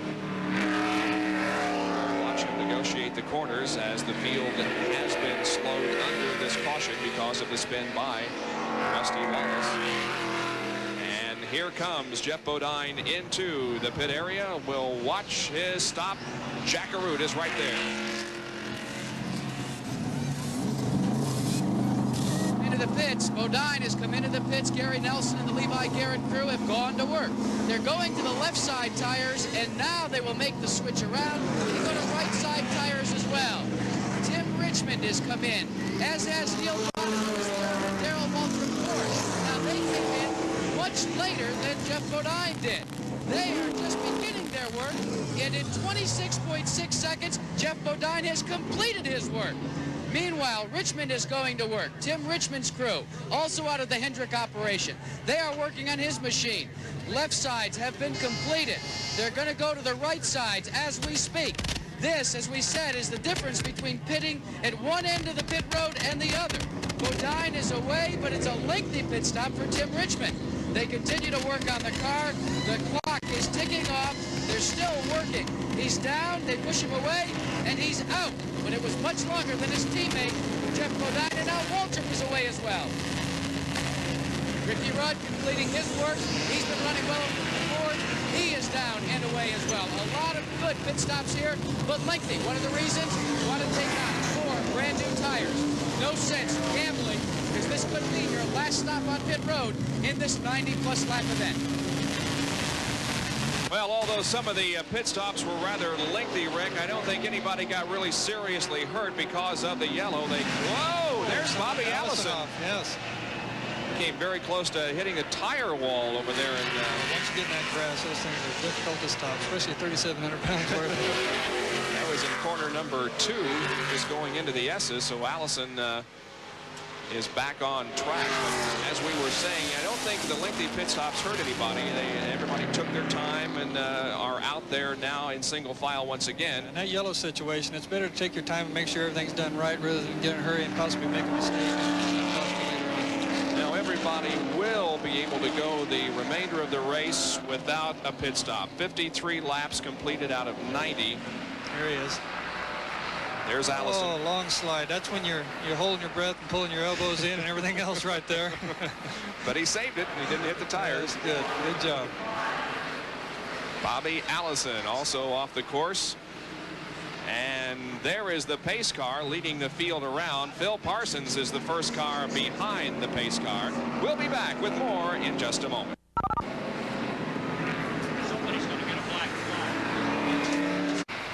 The Budweiser at the Glen field slowed because of our 3rd yellow flag of the afternoon. This one caused by a spin involving Rusty Wallace. It has allowed the leaders to come in for their 2nd and final pit stops of the afternoon.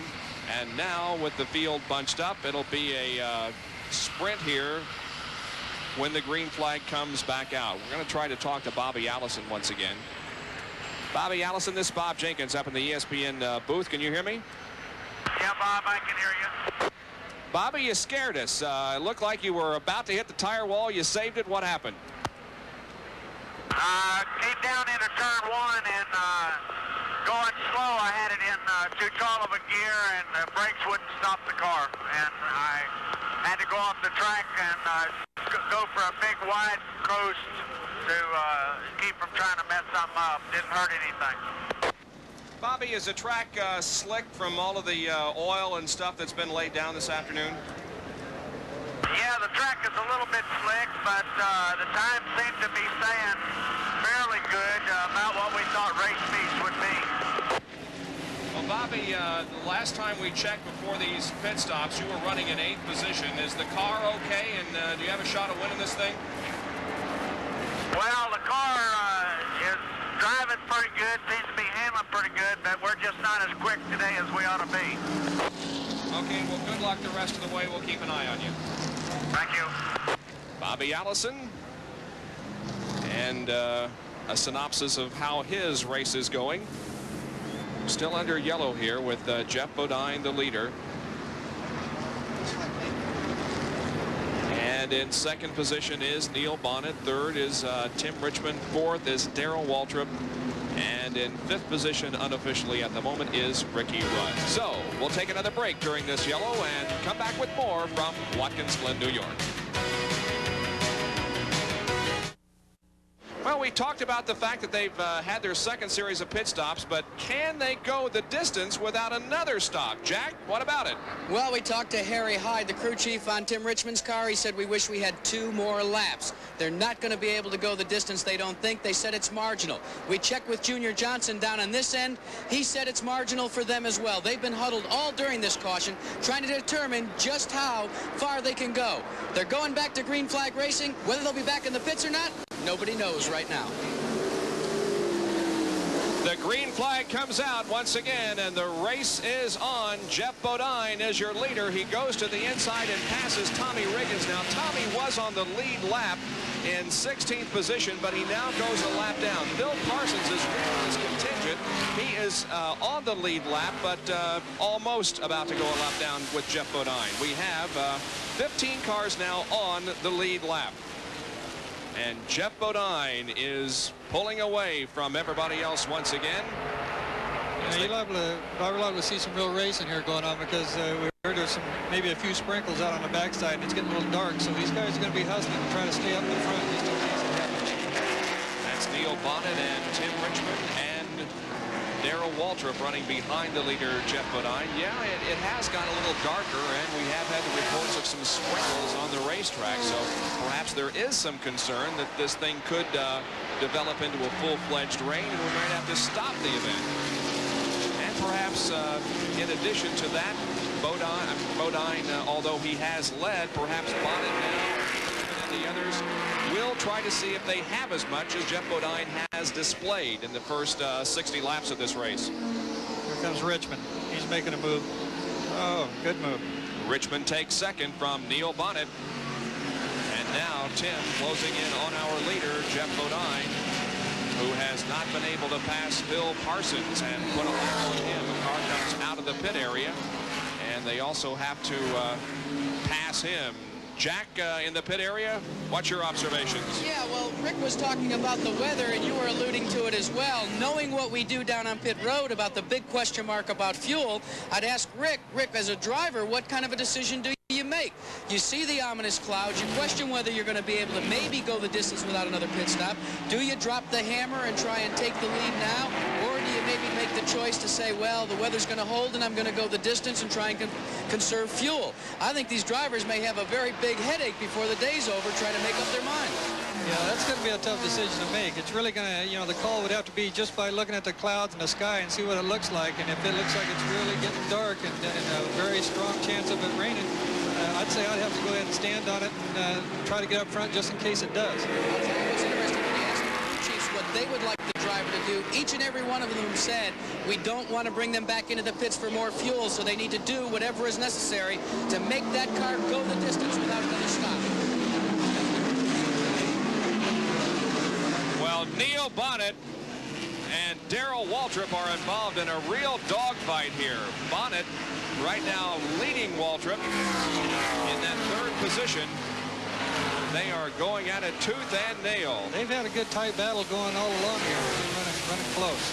The Junior Johnson cars battling for position out on the racetrack. And Tim Richmond is at this point showing that he would very much like to see if he can pass Jeff Bodine. They come down the straightaway here. That is again Phil Parsons in the lead. in this contest for third position. That number 29 machine there is being driven by George Fulmer. And here we are inside Al Unser Sr.'s car once again. Al Unser Sr. at last report was outside of the top 10, but in about 15th position. After an off-course excursion and some other problems that have plagued him.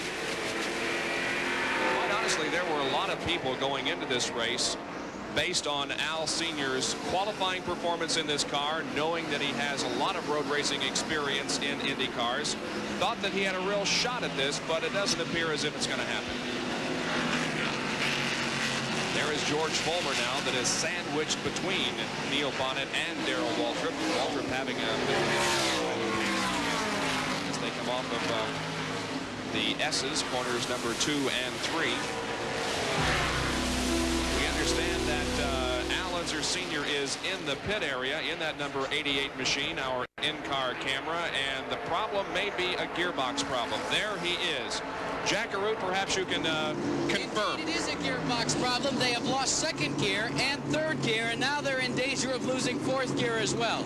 Buddy Baker, the crew chief, told me just moments ago, when it rains on our parade, it rains on hard. A tough break for a fine run by the Crisco Oldsmobile and by Al Unser Sr. He's done a terrific job here today, but it looks like it may be tout fini for the team. He's taken his goggles off. I think just momentarily we'll hear the kill switch. Gentlemen, it's over for car number 88, and Al Unser Sr. Too bad for Al Unser Sr., who comes to Winston Cup Racing for the first time in many, many years, but is not going to come away with a victory. We watch this battle down the straightaways. We also update you on our 28-58 update. The American League Baseball scores. That is Jeff Bodine and Tim Richmond following nose to tail on the racetrack. The National League Baseball scores now. Don't forget we have tennis following our auto race from Watkins Glen, New York. The Lindell and Becker Wimbledon rematch in the Volvo finals. And of course our Sports Center update will be on at 7 o'clock. We also have a contest going on back for 6th position between the number 43 STP Pontiac of Richard Petty and Dale Earnhardt. And here's a pretty good contest. That is Tommy Riggins at number 69, the number 69 machine. A little smoke coming off of Petty there. But he at the moment has 6th position, leading Dale Earnhardt. And Dale has really not been a factor in this race, at least to this point. We've given you the top 5 numerous times in the last few moments. That is Jeff Bodine and Tim Richmond and Neil Bonnet, Darrell Waltrip, and Ricky Rudd. 6th is Petty. 7th is Earnhardt. 8th is Rusty Wallace, who, despite numerous problems, is still on the lead lap in the top 10. And a car spinning, and there's Jeff Bodine. Unbelievable. Jeff Bodine, who had a huge lead at one point until the most recent yellow, and who was staying ahead of Tim Richmond, gets off course, and this may spell disaster for Jeff Bodine. Tim was pressing him pretty hard, but then it looked like there in the last lap or so he was starting to get a little bit of a distance between him and Tim, but he must have been having to lean out pretty hard to do it. So now the lead is turned over to Tim Richmond, and Neil Bonnet goes into 2nd position. This will be a real story of Neil Bonnet in this race with all the physical problems that he has experienced recently. In 9th position is Bobby Allison. 10th is Benny Parsons. 11th is Bill Elliott. 12th is Morgan Shepherd. 13th is Bobby Hillen Jr., the winner of Talladega. 14th is rookie Mike Waltrip, who is currently the leader in Winston Cup Rookie of the Year points. In 15th position is the number 7 car of Kyle Petty. And then in 16th spot is the 71 of Dave Marcus. That's how they stand at the moment. The big news of the last lap is Jeff Bodine's spin off course, allowing the lead to be taken over by Tim Richmond.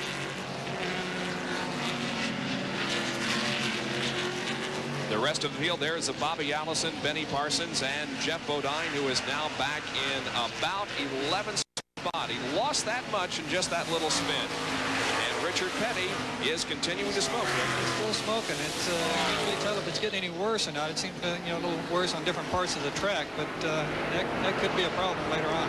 It's been a very consistent, quite a bit more there as you come off the corner. Very consistent and a very good ride for Richard Petty, who's in the race that ran here 21 years ago. He has 5 wins on road courses, all of those coming, of course, at Riverside. His last victory was in 1977.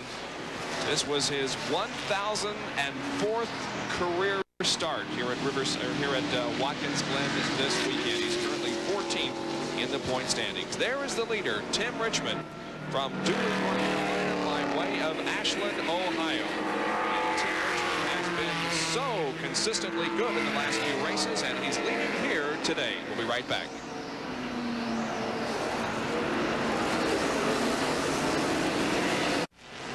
A car off the course. That is Mike Waltrip from Owensboro, Kentucky, and the Hawaiian Punch Pontiac. The car off course, but he drives it back on. No major problem. We'll see if it necessitates the yellow. I don't think it's going to. It occurs in turn number 1, and Mike is back underway, so no yellow. Now, Richard Petty in number 43 has been smoking. We have noticed it the last few laps. Word is that he might be black flagged. We'll watch for him to come around to see if Harold Kinder does give it to him. But it's pretty obvious, Rick, that smoke is coming from that car. It is smoke. It seems to be staying about the same, but, it could be getting a lot of oil on the windscreens of the cars behind him or something like that, making the track a little slipperier also. Well, he did not get the black flag, so they're going to allow him to stay out there. He is right behind Dale Earnhardt, and he was running ahead of Earnhardt until just the last couple of laps, and right behind Richard Petty, eating that smoke, is Rusty Wallace in the number 27 car. He's also been smoking a little bit there, too. Wallace has, too, so it's, got both of them running together there. That is 5th, 6th, and 7th. Earnhardt 5th, Petty 6th, and Rusty Wallace in 7th position. This is Ricky Rudd, number 15, and he is in 4th. So still continuing to have a very good race here, and they're not getting spread out by any means. And the leader, Tim Richmond, is being clocked at the trap at the back of the backstretch, the end of the backstretch, at about 152 miles an hour. So he has slowed down a little bit compared to what they were running earlier. But for Tim Richmond, he has the lead, and about a couple of second lead on Neil Bonner. And the black flag this time is being displayed. It is being displayed to Richard Petty. Harold Kinder waving the black flag, telling Richard Petty that he must come into the pit area to have that car check over to see if it is indeed leaking fluid. That's got to be a tremendous disappointment for Richard, because he has been very consistent today and looked very, very good. And I'm sure you've experienced this before, Rick, when your black flag. You hate to see that black flag. Even though it is smoking or oiling or whatever, you hate to see it when everything's working and you're still running. If it's bad enough the car's quitting anyway, then you don't mind it. But when it's still going, you hate to see that black flag. It's still running well. And you can see Dale Earnhardt making a gesture to Richard as if to say, I assume that you saw the black flag and will be leaving the race course. We'll see if Richard does heed the black flag, but I'm sure he will. Richard Petty, of course, from Randleman, North Carolina. Currently 14th in the Winston Cup standings. His best finish this year has been a 3rd. That occurred earlier in the year at the 500-mile race in Rockingham, North Carolina. Has not had good finishes recently. He's coming in. Yes, he is. His most recent best finish was a 6th at Riverside. He's in the pit area. Jack Arute is in the STP Pontiac pit area. Richard Petty comes to a screeching halt at the STP Pontiac. Dale Inman stops it. They go to the back of the car in the trunk where the dry sump system is located. They check that. It seems to be clean and dry, so that's not where it's leaking. They look underneath the car. They can't find anything wrong. They fill it with fuel, and they send him back in. And you can see that Dale Inman is pointing right now to the ground, saying there isn't anything on the ground. We're not leaking anything. I'm going to jump in here and see if we can get a word with Dale to see what the problem is. Dale, There certainly didn't seem to be anything on the ground. Where did they say they thought it was coming from? Jackie, I don't know. I mean, it's definitely smoking, but they might be a little bit getting on the brake rotors or something like that, and they're terrible hot and making a lot of smoke. I tried to talk them out of it, but they didn't want to listen to me. Well, that's the story in a tough break, especially on a road course, because you can't see it and maybe tell them where you think it's coming from. I know that, and they've been some cars that smoked all day, but we'll just have to live with it. Well, they're going to have to live with it. A tough break for Richard Petty. Yeah, it's also a tough call for the NASCAR officials to really throw that black flag. There is Eddie Bierschwal in car number 64, who is off the track and receiving some assistance from corner workers. Bierschwal in that number 64 machine, the Sunny King Ford. Eddie from San Antonio, Texas, trying to get him restarted, but I don't think they're going to have much success. So we'll continue to watch Richard Petty to see if that smoke continues and whether or not he can build up the advantage and the position that he had at one point. There is Jeff Bodine, who's also continuing to try to thread his way back up through traffic. He is not doing real well. He's back up to 8, but still a lot of cars between him and the leader, and a lot of racetrack besides. Bodine spinning while he was in the lead and has been trying to catch back up ever since. Tim Richmond continues to be our leader. Bonnet second, Waltrip third, Rudd fourth, and Dale Earnhardt now running in 5th position. Bodine, as we said, in 8th. Chemung, New York chauffeur. Not too far from Watkins Glen. That's a 4.5 second lead for Tim Richmond at this point. There, once again, we see the battle of the Junior Johnson cars, and they've switched positions in the last lap. It's now moved into second. And he just waved to him when he came off the corner. Little friendly wave there as Darrell went around Neil Bonnet. Oh, we have a problem, and a yellow flag is out. Bobby Hillin Jr. spinning. And Richard Petty almost making contact with him. I don't think there was any contact, but it sure was close. And now, just a slight tap is all. Yeah, now this will bring everybody in for a pit stop, and it will eliminate the possibility of everybody running out of fuel with just a couple of laps to go. Petty is back underway, but we now watch the leaders to see if they choose to make a pit stop, and we are sure that they will. This is our 4th caution period of the afternoon. There is Tim Richmond slowing down for an apparent pit stop. That's a great break for Jeff Bodine to be able to help him bunch back up and catch up with everybody. And there is Tim Richmond moving off of corner number 7 and entering pit road. The leader is in the pits. Let's go once again to Jackaroo. All of the top runners bring their presence known on the pit road. Tim Richmond is the first one to come to a stop.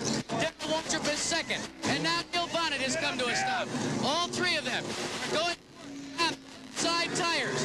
They're also cooling down the brakes on Neil Bonnet's car on the right side. Waltrip is just about complete. No, they're going to go to 4 tires on Waltrip's car. Likewise, on Neil Bonnet's car. On Tim Richmond. All 3 crews working almost in unison. Taking a look here. Who will be first? Waltrip is down and away first. It'll be Waltrip, then Bonnet, and it'll be Tim Richmond taking up 3rd. So the Junior Johnson team does its work. The Junior Johnson team does its work and gets their drivers out front. That's a great hit. You talk about what a relief. That pit work, the guys make a tremendous job like that. When you make a pass in the pits, that's a good feeling. No, we say it time and time again, and I know people get tired of hearing it, but indeed a race can be won or lost in the pit area. Sure can. That could be the situation that we face here this afternoon. As Bobby Hillin's car is still stalled on the racetrack, this will necessitate a wrecker to the area to get it off. Meanwhile, it's going to be Darrell Waltrip leading this race, Neil Bonnet in second, and Tim Richmond third as the result of pit work. We'll be right back in just a moment.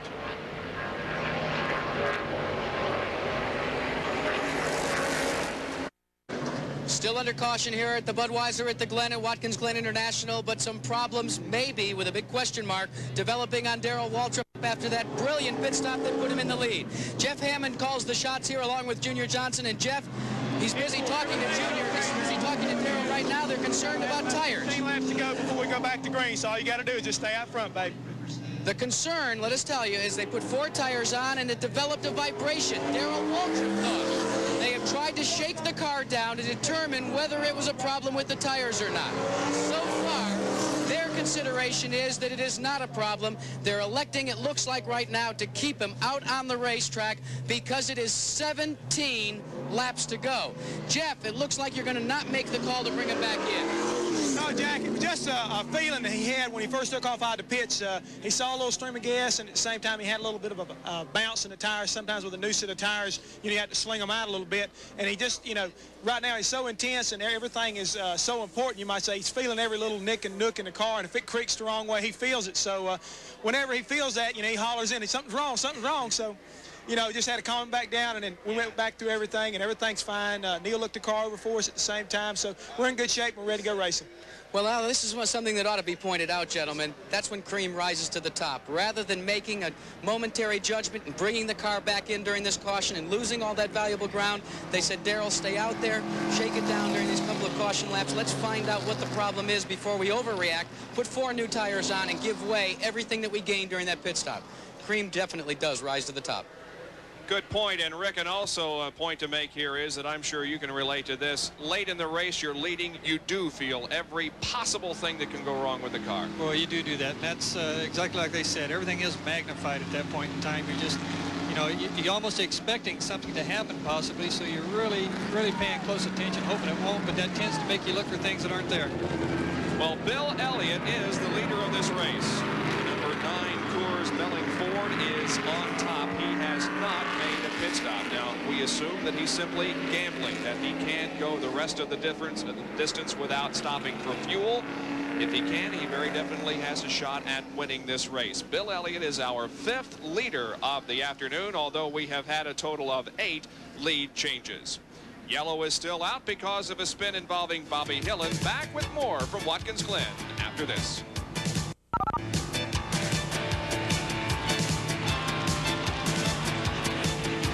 Yellow flag still is out at Watkins Glen International as the debris and the dust is being swept off the track from a spin involving Bobby Hill, and not a serious accident by any means. There were a lot of interesting developments during this most recent series of pit stops. Let's take a look at what happened. Here comes Tim Richmond in, and watch how close he and Darrell Waltrip come. Yeah, Tim's swinging in the pits and kind of pointing the nose of the car out, so he'll be a little better lined up to be able to take off out of the pit once he stops, and then in turn that forces Darrell to have to move his pit out a little bit as he comes in. But then also with Darrell being out, that kind of blocks Tim a little bit as he comes out. And as they complete the work on the Darrell Waltrip machine, you can see the crew encouraging him to get out of there, and he stands on the gas and moves out ahead of both Tim Richmond and his teammate Neil Bonnet. Now the signal has been given. We'll go back to green in one more lap. Before we do that, though, let's go down to Jack Arute. Talking about the strategy for the Bill Elliott team, they pitted back on lap 55. They feel, no problem, we've got plenty of fuel to go the distance. They've worked kind of like the tortoise and the hare, just catching a little bit each time, getting back to the front. But now they may have another problem developing, and they were all craning their necks as the car came by to survey the situation on the right front tire. There were some reports that maybe that tire was going down. They couldn't see anything from this vantage point, but from some spotters around the racetrack reporting back to NASCAR, there have been some indications that a tire could be going down on your leader, Bill Elliott. Only time will tell, but as far as fuel consumption, they say it's green and down all the way for them. They won't be back here unless it's another problem. Well, if he pitted on lap number 55, that would mean that there are 35 laps till the end of the race, and that's just about the maximum that these guys think they can go. So yeah, it will be interesting to see if he has enough fuel, and we'll also keep an eye on that tire situation. Bob, we've got Jeff Bodine in the pit down here. Jeff Bodine has come in for a stop. They did have the hood up on that car. It's back under power now, but things have gone sour here for Jeff Bodine in the last few laps. He led a great portion of this race. There are 15 cars, by the way, on the lead lap, and Jeff is the 15th car right now, so he is the last on the lead lap. Running in 14th position, by the way, is Mike Waltrip. Then Richard Petty in 13th. 12 is Dave Marcus. 11th is Morgan Shepherd. In 10th position is, number 7. Kyle Petty would be in that spot. Bobby Allison is 9th. Ricky Rudd is 8th. 7th is Benny Parsons, who's driven a fairly consistent race and who's going to the on-rock driving school and competing in some GTO races. Has apparently paid off for him this afternoon. Rusty Wallace is in 6th. Dale Earnhardt 5th. 4th is Tim Richmond. 3rd, Neil Bonnet. 2nd is, of course, the number 11 car of Darrell Waltrip, and in the lead at the moment is Bill Elliott with 14 laps to go, and it seems as if the green flag will be coming out here in just a moment. Cars come off of corner number 7, or at least approach corner number 7 with Bill Elliott in the lead. Now he begins to pick up the pace as the cars come off the corner. The pace car dives to the inside, heads for pit road. The green flag comes out, and we're racing once again. Now let's see what Darrell Waltrip does. Let's see if that tire vibration is going to be a problem for him, if he can pass Bill Elliott. He held him off for the first turn. When you have a problem like that, you tend to kind of sneak up on it a little bit that first time through the corner just to make sure. The battle at this point is for 3rd position, as Tim Richmond would like to take over 3rd from Neil Bonnet. But now Tim falls in behind Neil as they head single file up the hill slightly into corner number 4, and now on to the backstretch. Bill Elliott leads him down. Darrell Waltrip is right behind him. Here comes Tim Richmond on the inside of Neil Bonnet to try to take that 3rd spot. He's going to do it. Got it. And let's watch Earnhardt. Ooh, Earnhardt in motion. Bonnet go in side by side. Sorry, I thought that was Budweiser coming over that yellow line. It's Dale Earnhardt, and he wasn't able to pick up the spot, but Tim Richmond has the 3rd now, with Neil Bonnet in 4th and Earnhardt in 5th position. Now we have a change of leader as Darrell Waltrip was able to pass Bill Elliott, and Darrell Waltrip goes back into the lead. That is our 9th lead change of the afternoon. Now let's see if Tim Richmond can make a move on Bill Elliott as they head down the straightaway. This is one of the areas of the racetrack that we have seen most of the passings going into corner number 1. He's inside. Oh, he almost touched, but Tim grabs the spot. Close running here. So it is Tim Richmond in 2nd position. We'll take a look at the lead change once again, as Waltrip chose the outside to pass Bill Elliott. He must have really got a good drive, you know, coming off of turn 5 there to be able to pull out around him that early in the straightaway. He's working well. But he is not pulling away from the rest of the field by any means. As a matter of fact, Tim Richmond is right on his back bumper. Now it's about a 1 or 2 car length advantage. The advantage that Waltrip has, and Bill Elliott getting a little high in that corner. Getting the car just a little bit sideways, but he did not lose that position. We're in the closing stages of this 90-lap race here at Watkins Glen, New York, and look at Tim Richmond right up on the back bumper of Darrell Waltrip. Tim has had such a great season recently. In the last, let's see, 7 races, if you throw out a 15th place finish that he had at Michigan, he has had a second, a first, a first, and a second. And he has been really competitive all race long. He was our pole sitter. Did have a problem at the beginning of the race with the engine missing, but they switched over to the backup ignition system, and he has been leading or hot on the tails of the leader ever since that point. Tim Richmond in 2nd position. He and Darrell Waltrip are really having a battle here in the closing stages of the Budweiser at the Glen. You know, the Elliott here, he didn't make a pit stop there, so he doesn't have the fresh tires on, and he may just be kind of trying to hold on here until these guys run the tires off a little bit, and then it'll equal up a little bit more. And Tim Richmond goes into the lead. Tim Richmond becomes our 10th lead change of the afternoon. Only 5 leaders, but we have had 10 lead changes. Now Tim Richmond begins to stretch it out just a little bit on Darrell Waltrip. Waltrip and Tim Richmond, you'll recall, battled almost side by side to the final checkered flag at Riverside earlier this year, a race that Waltrip won but it was a close battle with Richmond, and they're in the same kind of a duel here this afternoon on the road course. They cross the stripe once again and complete lap number 79. We've got 11 more circuits to go. There's a good look at Tim Richmond, who gained some experience on this track driving an IndyCar, as you heard him say before the race began. Would you like to see IndyCars run here, Rick? I would. I enjoyed this track very much so, and run here is a good track for us. It's a nice area. It's a beautiful area besides, so I've always enjoyed coming here. It really is one of the most beautiful areas, I think, in the entire United States. This Finger Lake system, and there are some tremendous rock formations and gorges and waterfalls and that type of thing that make this area just unbelievably beautiful. Well, they're running in single file now. Dale Earnhardt and Rusty Wallace here are running for the spot. Right now it is Earnhardt in 5th position and Rusty Wallace in 6th, but they're running very close together out there on the racetrack. He's done a great job coming back, you know, from the earlier problems with the smoking and the flat tire and things like that. It's really working out well for him. Yeah, I think if I were to vote on a hard luck award of the day, it would have to go to Rusty Wallace. I think so too. He's led this race, has experienced numerous problems, but he, through all of this, has remained on the lead lap and is in 6th position. Single file down the straightaway once again. Bill Elliott still running in 3rd. There's Neil Bonnet, and there is Dale Earnhardt and Rusty Wallace.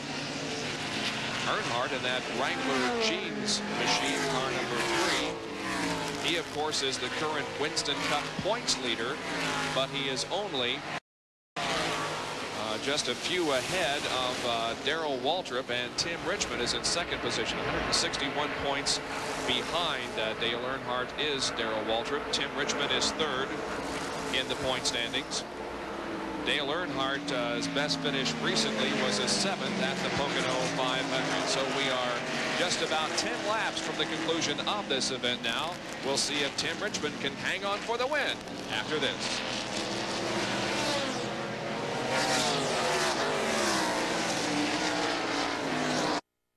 With Rick Mears and Jack Caruth, this is Bob Jenkins back at Watkins Glen International Racecourse, where we are about 9 laps from the finish of the Budweiser At The Glen Winston Cup race. It is Tim Richmond who is in the lead, followed by Darrell Waltrip, then Bill Elliott, Neil Bonnet running 4th, and Dale Earnhardt in 5th position. You know, we were going for a record when we began this race today. If there was going to be a new winner this year, it would be the 13th different driver to win a Winston Cup race in 1986. And there have been 12 different winners to date this season, and that ties a modern-day record. Since 1972, there were 12 different winners in 83 and in 84 and here in 86. But the next time we have a different winner, it will set a record for Winston Cup modern-day racing. Now, both Tim Richmond and Darrell Waltrip have won in competition this year, and so has Bill Elliott. But when we get back to the 4th place runner, that is Neil Bonnet. He has not won on the Winston Cup trail this year, so he at the moment is the most likely to perhaps continue this string of 13 different winners. Now we have a battle between Earnhardt and Bonnet. Earnhardt looking to the inside of Neil at the end of the straightaway into turn number 1, and Earnhardt still with that inside advantage as they swing through the S's. He's really putting a challenge on Neil Bonnet at the moment. They're both leaning on pretty hard. You see him sliding sideways around turn 5 there, and using them up pretty good. So they're gonna have a good battle all the way to the end here, I believe. A little bit of racetrack between 1st and 2nd. Now Rusty Wallace wanted to make a move on Dale Earnhardt, but a slower car got in the way, and Rusty had to pull back into formation. They come off of corner number 7 and complete another lap. This is the completion of lap number 82. 8 more laps to the finish. A little bit of racetrack now between 1st and 2nd. Elliott hanging back just a little bit. Remember, he did not make a pit stop during the most recent yellow that we had, and is trying to stretch his fuel mileage to the finish of the race. And Neil Bonnet with a little bit of tire smoke, car sideways. Awfully sideways. Uh-oh. And that's Mike Waltrip, who has spun. Waltrip has spun and picked up some dirt onto the racetrack. It's the 2nd time this afternoon that Mike has tasted the grass, and has spun off the course. This occurs in corner number 3, I believe. At any rate, Waltrip is back under his own power. It does not necessitate a yellow, and it appears as if he has had some contact with the retaining wall, if not in that incident earlier in the day, because the back end of that car is banged up a little. There once again are the first two, Tim Richmond and Darrell Waltrip. Tim Richmond won the pole for this race, his 3rd of the year. And Darrell Waltrip started this race from the 2nd starting position. So we have the drivers who started 1st and 2nd still running 1st and 2nd with just 7 more laps to go in this race. Boy, the names that have won here are just a history book of racing. They started running Formula 1 cars, and we have Kyle Petty, who has gotten off course also, but it's only a momentary off-course excursion, and he's back out there. Did kick up a little dust, creating perhaps some visibility problems for some of the drivers in back of him. But Kyle is okay and back underway. Started racing Formula 1 back in 1961 here at the Glen. Innes, Ireland won that race. Jim Clark and Graham Hill dominated Formula 1 racing for about the next 6 years. Jackie Stewart, our ESPN colleague, has won here at Watkins Glen in Formula 1. In fact, this is the place where he retired after Francois Sever was killed in 1973. The last Formula 1 race was held here in 1980. Alan Jones won it. Gilles Villeneuve, also a former winner. And now we have Dale Earnhardt really putting a challenge on Neil Bonnet for that spot. That's the battle for 5th position. They set him up coming off that corner to get a run at him, and it looks like it's working. Let's see what Dale does. He's down to the inside of the racetrack, headed for turn number 1. We've seen numerous passes here today, and we see another one. Earnhardt goes into 5th spot. And Rusty Wallace, I think, wanted a little bit of that Neil Bonnet car, too, at the end of the straightaway, but he could not make... And Mike Waltrip continues to have problems. He is obviously experiencing some serious problems, and Bobby Allison is also off in this same corner. There may be some oil in that area. Mike Waltrip slides off course, and right behind him, Bobby Allison. But both are going to get back on track and continue in the race. Bobby Allison was running in 11th position when that incident occurred, and Mike Waltrip was running 15th. So it was a couple of cars on the lead lap, but neither one of them in contention for the win here. Now the leaders approach Chet Phillip. And he is passed easily by Tim Richmond and now also by Darrell Waltrip. Also some of those problems too this late in the race, the brakes can be going away, and it's very easy to get in too hot like that this late in the game, and the brakes fade when you get off the course like that. 4 more laps to go. It is a dogfight between Tim Richmond and Darrell Waltrip. Tim Richmond with just a very few car length advantage now on Darrell Waltrip.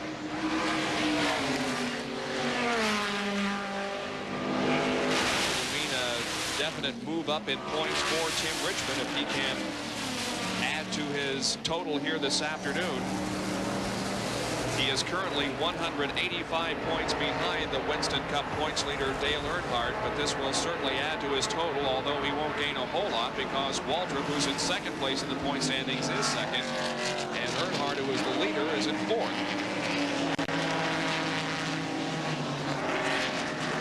Tim continuing to manhandle that race car on the track, sliding it around the corners, but has driven a very consistent and good race. Jeff Bodine, by the way, is back in the pit area.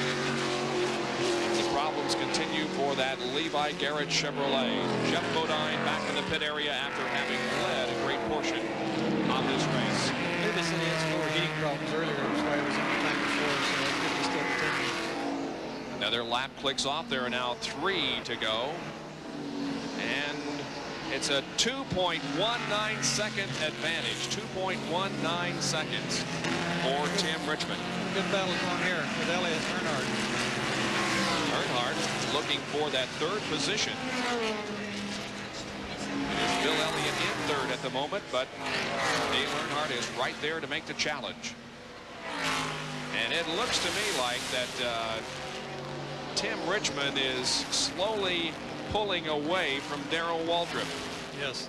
And if they can put, if Tim Richmond can put some slower cars between himself and Waltrip, it will be even a greater advantage to him. But Tim, it appears, is pulling away now in the lead. He's opened up about a 2.5-second lead, and we'll time him next time around to see if that increases. Bill Elliott and Dale Earnhardt battling here for that third spot. It's only tight coming off there. This could be the time. Sliding up. Didn't make up his mind here. They almost touched. Got it. They got it. And Dale Earnhardt moving into third position, and he's off the track, but that late braking will do that to you. Got off the track just momentarily, but did a great job of driving. Good job of driving. 2 more laps to go. The next time around, it'll be the white flag for Tim Richmond. Here they are. Earnhardt and Bill Elliott for third spot. Earnhardt now may be able to pull away from Bill just a little bit. Elliott may still be concerned with the fuel, although he would be going for it at this point with less than 2 laps to go. And Elliott's been looking awful loose over the last couple laps too. You know, he's really been having to, you know, not pitting for tires and everything. I'm sure the tires have gone up quite a bit, and he's really doing a lot of slipping and sliding there. But you got to wonder if that wasn't really a pretty smart move for Bill when he decided not to come in on that last yellow flag. Oh yeah, I think it was. I think it was a good move. Less than 2 laps to go now. Earnhardt now begins to put some distance between himself and Bill Elliott. And it appears as if Tim Richmond has at least one slower car between himself and Darrell Waltrip. So it's looking pretty good for Tim Richmond here. He comes off of corner number 7. The white flag is out. The last lap. The Budweiser at the Glen. Here they come down the straightaway. It's a 1.15 second advantage for Tim Richmond. If Darrell Waltrip is going to make the move, he's going to have to do it soon. He goes to the inside and passes George Fulmer, a slower car. Look at Earnhardt get sideways coming off of corner number 1, but he keeps that third spot. Yeah, these guys are working here. They are working good. Tim Richmond is pulling away, it appears, on Darrell Waltrip. Tim Richmond will be winning his 4th race of 1986, and that will be the most wins that any driver has. Coming in, Dale Earnhardt had 3 wins, Tim Richmond had 3 wins, Jeff Bodine had 2, but Tim will be all alone now in the win column should he put together this victory here this afternoon, and he has about a half a lap to go. Down the backstretch for the final time. It's still about a 1-second lead for Tim Richmond, but he's looking very, very strong. He's in corner number 7. Tim Richmond is about to win the Budweiser at the Glen. He raises his hands, comes off the 7th corner, gets a little bit sideways. The back tire's off the course, but it doesn't make any difference. Tim Richmond has won the Budweiser at the Glen. Finishing second was Darrell Waltrip, and third place went to Dale Earnhardt, 4th to Bill Elliott, and unofficially in 5th place was Neil Bonnet in an outstanding performance here this afternoon after having some serious questions about his physical ability to go this entire distance. But he does, and Neil Bonnet finishes 5th.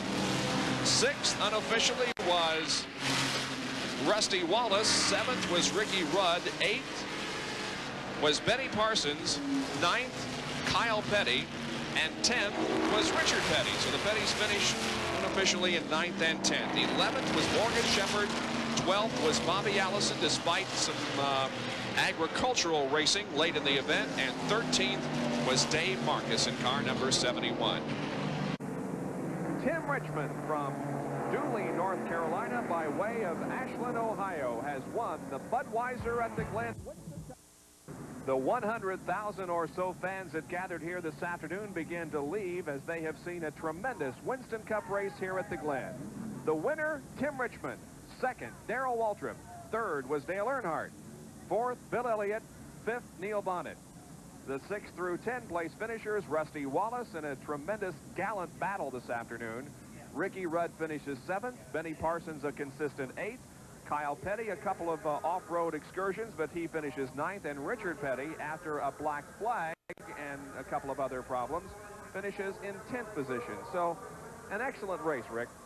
Yes, it was. You know, I got to commend these guys. They just did a tremendous job on the track today. You know, I think a lot of people expected some, you know, a little more crashing and attrition and that kind of thing, and it didn't really happen. And just, you got to commend the drivers and the crews for the great job all of them did. You're absolutely right. I think, well, of course, a lot of this is brought about by the press who say, oh, there's going to be a lot of crashing and the guardrails are just too close to the racetrack. You can slide off at Riverside and slide in the sand and never hit anything, but they were predicting some perhaps serious crashes here at Watkins Glen, but it just didn't happen, and it was a great race. Yes, it was. Well, let's go down to talk to our winner of the Budweiser at the Glen, and the winner's circle interview is being brought to you by Goodyear Eagles. You either have Goodyear Eagles or you need them. Here's Jack Arute. Hey, well, who says road racing's a bore? Congratulations, Tim Richmond. That was one whale of a run. I tell you what, there was a lot of tough guys out there, and we held back a little bit there for a while to just make sure we had the brakes to be able to race them at the end, and the car worked great. I mean, Harry Hyde and Holfolger's crew, they're making me look real good, and they're making it a lot easier on me to, to win races, and I can't take much credit because they're the ones that put this equipment under me, and Rick Hendrick. And I want to say hi to Rick's mom down in Charlotte. She was sick, and my sister in Ohio, in Ashland, the Wales rib down in Deerfield, but they're going crazy now. Anyway. Hey, listen, 4 wins. Now you're the guy that's leading. You've got 4. Earnhardt had 3. You've moved into the leadership role. What about the Winston Cup points chase? You said all along that we're going to be in it by the end of the year. This has got to make it one more mark, even though you gained just a few spots over Waltrip and the rest of, and Earnhardt and the rest of them. Well, some drivers seem to think that the media and the paper and hey, Harry! Hey! Well, there you go. Now, there's a guy, Harry Hyde, that is absolutely proud. Harry, you know, at the beginning of the year, you said that Tim Richmond was really going to be the cat to be dealt with. Now, how do you feel about it? Well, I think he's great. I couldn't say enough for him. You know, he just run a beautiful race all day, kept his cool, run smooth, and, it just proves he's a champion. He's a champion all the way. Well, I'll tell you, we've got Rick Hendrick here also, and this is a guy that we normally don't get to see in victory lane. Rick, a 2-car operation. You've won with both of them, but this is the cat that's really getting the job done. And look what we did. We brought the old man out of retirement. How about that for an old guy? Timmy drove a heck of a race, and we couldn't be any happier. And I'm just so proud of Harry and Tim this year. And I don't know how many they're going to win. He said he was going to win 8. I think can you win 8? I promised you I'd win 6, so I got 2 more to go. What do you think about that, Richmond? Well, I'd take it, but also the guys back in the engine shop, Mark Graves and everybody, this thing ran like a top all day, and I'm just glad to be here. But what you were talking about before about this championship thing, a lot of drivers think that talking on this thing and in the newspaper and stuff has something to do with on the track, but this thing right down here is going to do, if it can talk, it will, and if it can beat them, it will, and if it can't, then I like third, too. Well, Richmond says put your foot where your mouth is, gentlemen. Well, he didn't gain much as far as points is concerned. He's still in third. He gained 15 on Earnhardt, still 160 points behind in the battle for the Winston Cup. We'll be right back. Back at Watkins Glen, New York, and look at our race summary. A race that Tim Richmond won. He led 28 out of the 90 laps. The margin of victory was 1.37 seconds, time 2 hours, 24 minutes, and 56 seconds. Jeff Bodine led the most laps with 33.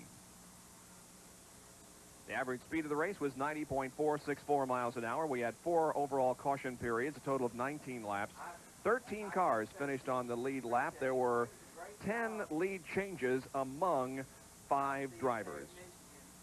And we have a tremendous day of racing a week from today. We're going to start it all off with the Austrian Grand Prix, the next event in the Formula One schedule for 1986. Of course, today's Hungarian Grand Prix was won by Nelson Piquet, but the Austrian Grand Prix on at 10 o'clock next Sunday morning.